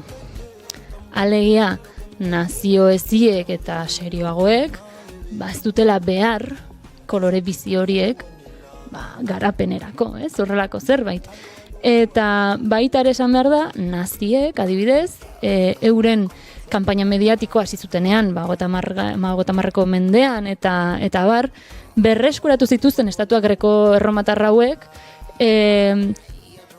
europear, ez dakit nola esan, europear nortasun edo europear izate baten eredu bezala. Eta estatua hauekiko daukagun pertzepzioa asko eraldatu zuten izan ere, estatua hauek polikromatikoak zian, eta demostratuta dago, ze bazituzten pigmento zantzuak aztertu zituztenen, estatua hauek etzian txuriak. Txuriak bilakatu dira urteen eraginez eta mendeen eraginez, baina ez zian olakoak. Ordea, gure imaginarioan txuriak geratu dira. Edertasun, dotorezia eta perfekzio, ez dakit proportzio perfektu batuen irudi bezala. Horrek ere zer ikusia izan du. Eta bestalde, aurreko astean aipatutako artista modernistek, ez dakit Le Corbusierren edo zinetxe, bali maukazute buruan, edo Mies van der Roheren edo zinetxe, zementua grisa da, pladurra erabiltzen zuten, txuriz margotzen zuten, eta badaude kolore batzuk geratu direna elegantziaren definizio bezala. Eta gaur egunera iritsi dira. 20. mende erdialdeko etxeak ordea, hau baita ere preferentziak adoa, okre koloretan margotzen zituzten, baina osagai toksikoak zituzten, orduan kolorez aldatu behar izan zuten, batez ere pigmentu motez aldatu behar izan zuten, eta zian kolore lauagoak eta oso opakoak. Gaur egunean gertatzen den bezala, zezuk pareta gorriz pintatu nahi balma dezu kapa batean, geratzen zaizu supergorria, ez dauka inolako argia xurgatzen dute berehala. Eta haien galdetuko jo zuen buruai, zergatik erabakitzen du jendeak etxeak kolore neutroetan margotzea, adibidez hemen dauzkagun pareta txuriak bezala. Alde batetik, eta haien honekin ni ados nago, kalean daukagun sobreexposizioaren gatik. Kalera, batez ere hirian bizi den batentzat, hirietan argi pila dago, kartel pila dago, zure atentzioa eskatzen duten estimulo pila daude, eta batek pentsatu dezake agian etxera iristen denean lasaitasuna nahi duela, eta kolore horiek, edo kolore falta horrek lasaitasuna emango diola. Bestalde, pantailara begira bizi den generazio batek, baita ere estimulo pila bat jasotzen ditu, eta kolore oso intensoak jasotzen ditu pantailaren bitartez, eta ikusmena lasaitu nahi du, agian ingurura begiratzen duenean, bere etxian. Eta naiz eta, eski hau oso raro iruditzen zain ere bai, naiz eta krisia bizirik gabeko kolorea izan, zen ere iritziz ere nahiko kolore tristea da, egun lainotu bat bezala, askok dotorea dela esaten dute. Eta adibidez, aurrerago ikusiko duzu zergatik. Eta kolore neutroetan materialaren lanketa nabarmenagoa da. Ez da estampatu edo eta kolore bizietan eskutatzen, beraz, estatusa erakutsi dezakezu, traje bat ondo eginda, edo soineko bat ondo eginda, beige kolorean, edo eta, hori, aberastasuna, en general, hori izango litzateke. Baita ere, pureza zaintzu bat badauka, eta lientzo hutsa, batez ere inmobiliarientzat, etxea erostera zoazenean, zenbatetan neutroagoa izan, erosleak pentsa dezake nola dekoratu, ez? Eta horretik txuriz jartzen dizute, txuriz beixez eta grisez. Baina... Hori askotan gertatzen da. Nik adibidez hemen Tolosan, ez dut ikusi hainbeste etxe mota hori, baina Iruñan bizi naizenetik, ostras, ostras, eta Iruñan aldatu naiz etxez 4 aldiz, bai, 4 aldiz aldatu naiz etxez, eta joera, ikusi dut estetika aldaketa, izugarri, eta batez ere etxean noiz erakita zegoenaren arabera, asko aldatzen da, eta prezioare bai. Bai. Bestalde, pues, 80 hamarkadan boom inmobiliario izugarriago, pues, ondo ezagutzen dugun burbuja inmobiliaria delako hori, eraikuntza berri pila bat daude, konstruktorak behin eta berriro eraikitzen ari dira, eta arkitektura minimalista gaientzen da hau guztian, pues, aurreko astean komentatu genuena, linea zuzenak, forma simpleak, kutxa erraldoiak dira etxeak gaur egun, eta konstruktorek ez dituzte diseinuak berritzen. Osea, da kopia pega moduko bat, ambizio gutxi dago estetikan, ez dago aurrerapenik azkeneko urteetan. Formula bat erabili da, eta formula hori erabiltzen dute denbora guztian. Eta honi, kartoizko modernismoa deitzen zaio, pues neri okurritzen zaizkit Iruñako Soto del Ezkairu, Herripagaina, deban eraikitzen ari dian etxe berriak, guztiak berdinak diala, Gasteizko, ostras, nola dauzo hau, guztia txuria dena. Eta baita ere... Salburua, hori da, salburua ere, edifizio guztiak berdinak edo oso antzekoak dira. Garapen inmobiliario hau, edo eraikuntzen garapen hau, eske edifizioak oso antzekoak dira, eta guztiek kolore pareta berdinara biltzen dute. Eta batek gaian pentsatuko du, bueno, hori da kanpokoa, baina barrukoa berdina da. Pixuak, ez dakitzen bat hilabetez, begiratzen egondan batek hitz egiten dizue, barrutik danak berdinak dira. Osea, pareta txuriak, altzairu egurrezko kolorekoak, edo beixak, alfombrak, sokazkoak, eta bar, osea, guztiak berdinak dira. Eta baita ere, pues, marka ezberdinen joera minimalistak daude, pues, adibidez, Apple. Hemen ditugula 4 MacBook eder, bai. Ez dakit fijatu zaten, baina 4ak berdinak dira, bai. Berdinak dira estetikoki, eta zuk iPhone bat erosi behar bali maduzu, daukazu gama izugarriak grisen artean. Esan hori ere bada, eta badauka diseinu oso minimalista Apple markak orokorrean, eta baita ere Ikeak. Eta Ikean zerbait ezberdinan nahi bali maduzu, ordaindu egiten dezu, zezuk diseinatzen dezu. Hori bai, diseinatzen dezu, bereek dituzten plantillekin direla, lauki zuzenak, edo karratuak, eta jazta. Kim Kardashianen etxeak batematek badaki nolakoa den? Bai. Zuk bai, Goiuri. Nik ere bai. Kim Kardashianen etxe bat da mausoleo bat. Esencialmente. Kim Kardashianen etxea izan daiteke hilerri bat. Adibidez, edo psikiatriko bat oso garbi. Baita ere. Da beige kolorekoa osorik, baina osorik denean da zapaia, lurra paretak, altzariak, guztia, inkluso liburuen tapak, fijatu zinean. Bide hortan... Bai, ditu liburu batzuk hor, supostamente salan, eta baita ere beige kolorekoak dira, maila ere beige kolorekoa, aulkiak, pasilloa, guztia. Autoak ere kolorez koordinatuta ditu etxearekin, eta baita ere saskibaloiko kantxa. Aberatzen kontuak. Berak esaten du, bere seme-alabek euren nortasuna adieraz dezaketela estetikan, edo estetikoki euren logeletan, baina main house, etxe nagusian, beige kolorea gaientzen da, berari lasaitasuna ematen diolako. Pues neri iruditzen zait, arimagabeko etxe bat. Arimari gabeko etxea, ez dauka ezer. Baina ez aserretu, bai, honen nahi aserretzen dit. Nori eta Maialentia dire ez aserretu. Aserra dago. Neri ere arimari gabeko etxe bat iruditzen zait, berak azaltzen du, lotuta dago lehen aipatu duzunarekin, berak esaten du bere bizitza hain dela kaotikoa kalerateatzen denean, paparatziak, flashak, festak, dena dela hain zarata denbora guztin, zarata akustiko visuala dena, fama, ospeak hori duela, etxea behar duela. Zeintzen adjetiboa esan dezuena etxeari buruz? Arimari gabe. Arimari gabe. Ezagida, gauza asko esan ditu. Bai, baina ulerdezaket, ni ez zait hain arima gabea egiten. Baina egia da, pixkat badela impersonala, pixkat badela neutroa, bai. Pixkat museo itxura gehiago du etxe itxura baino, ez? Hori da. Eta kontua da, pues nik hemen esaten dizuedana da, hotza dela, itzakerarik gabekoa, musika komertziala bezala. Eta baita ere, esan behar da, gentrifikatutako hirietan, etxe bizitzek naiz eta hori imitatu nahi duten, bertsio low cost bat direla, musika komertziala bezala. Orduan, in conclusion, lehenengo puntua. Modernismoaren fundazioetako bat etxe bizitzen kostua murriztea bazen ere, gaur egun etxe modernista bat izatea oso garestia da eta luxuzkoa. Horren adibide, Kim Kardashianen etxea. 2. Aurrerapen teknologikoek musika egitearen kostea murriztu duten arren, gaur egun kalitate handiko musika egitea oso garestia da baita ere. Eta 3.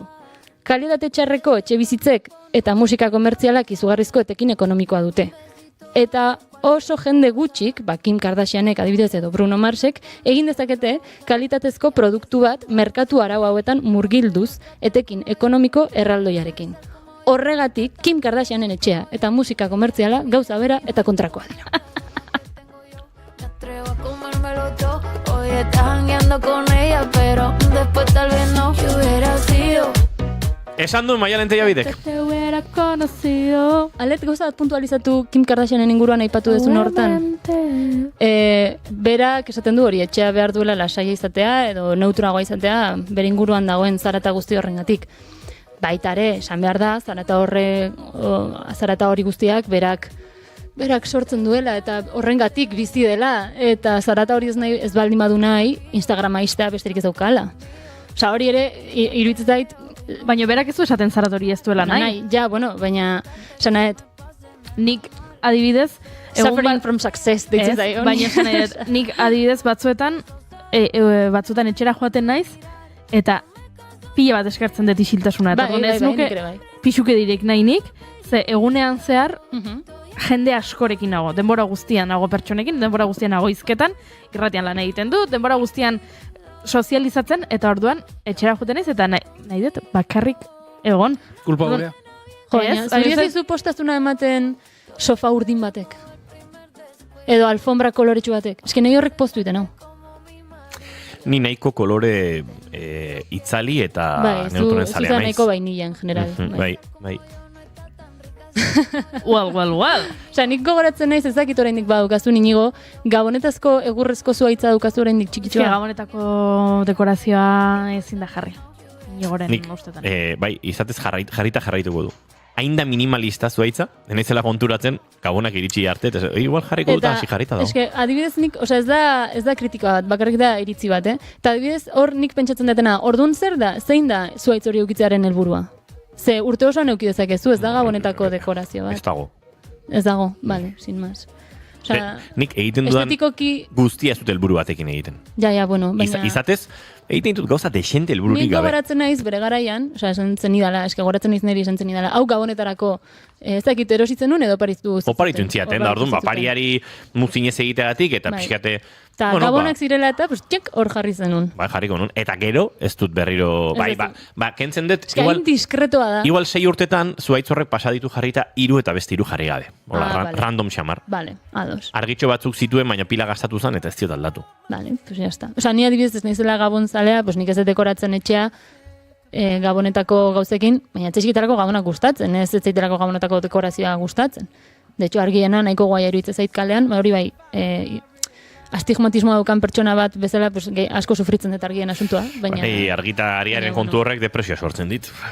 Bakoitza bere tarekin. Baina hori, margotu zuen etxeak.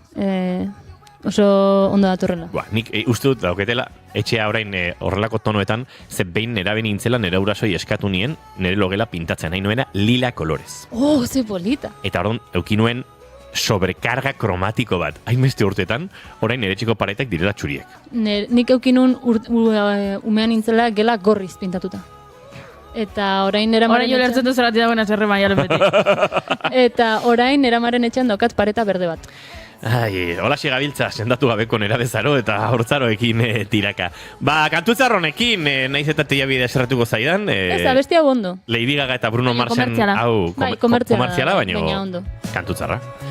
Honekin agortuko dugu gaurkoa, huerdiko amabigak hortxe minutu gutxi barru izango ditugu, eta Maialen Tellabide, datorren aste artean ikusiko dugu berriz ere. Espero baietz. Zaindu asko. Zaindu. Adio. Fly with a Smile, Lady Gaga eta Bruno Mars gaurko saioa amaitzeko, eguerdiko 12 gertu, eta gu, biharkori begira. Bihar goizeko 10:05 hemen izango gara zuekin, naiz irratian, bigarren kafean, Julen Goikoetxe Arbegozo, datorren bater arte, Goiurezi Zarandia bihar arte, Goodbye. eta Maialentia bidesan dako. Datorren aster arte, ondo izan, aio!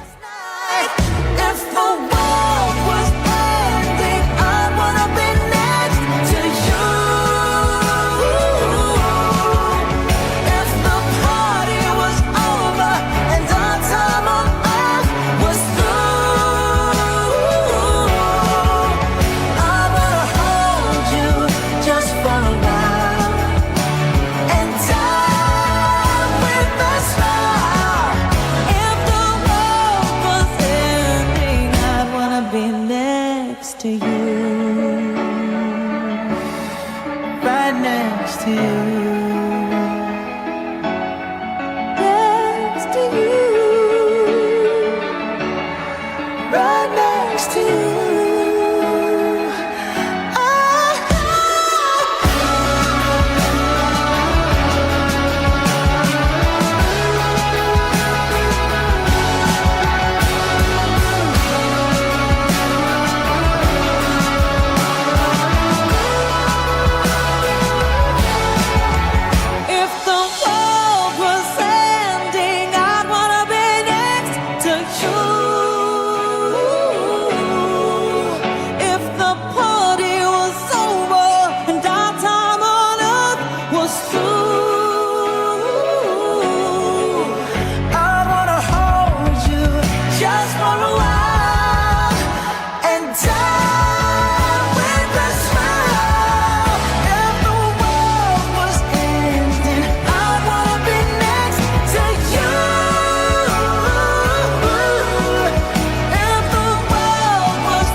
Keep calm and bigarren kafea.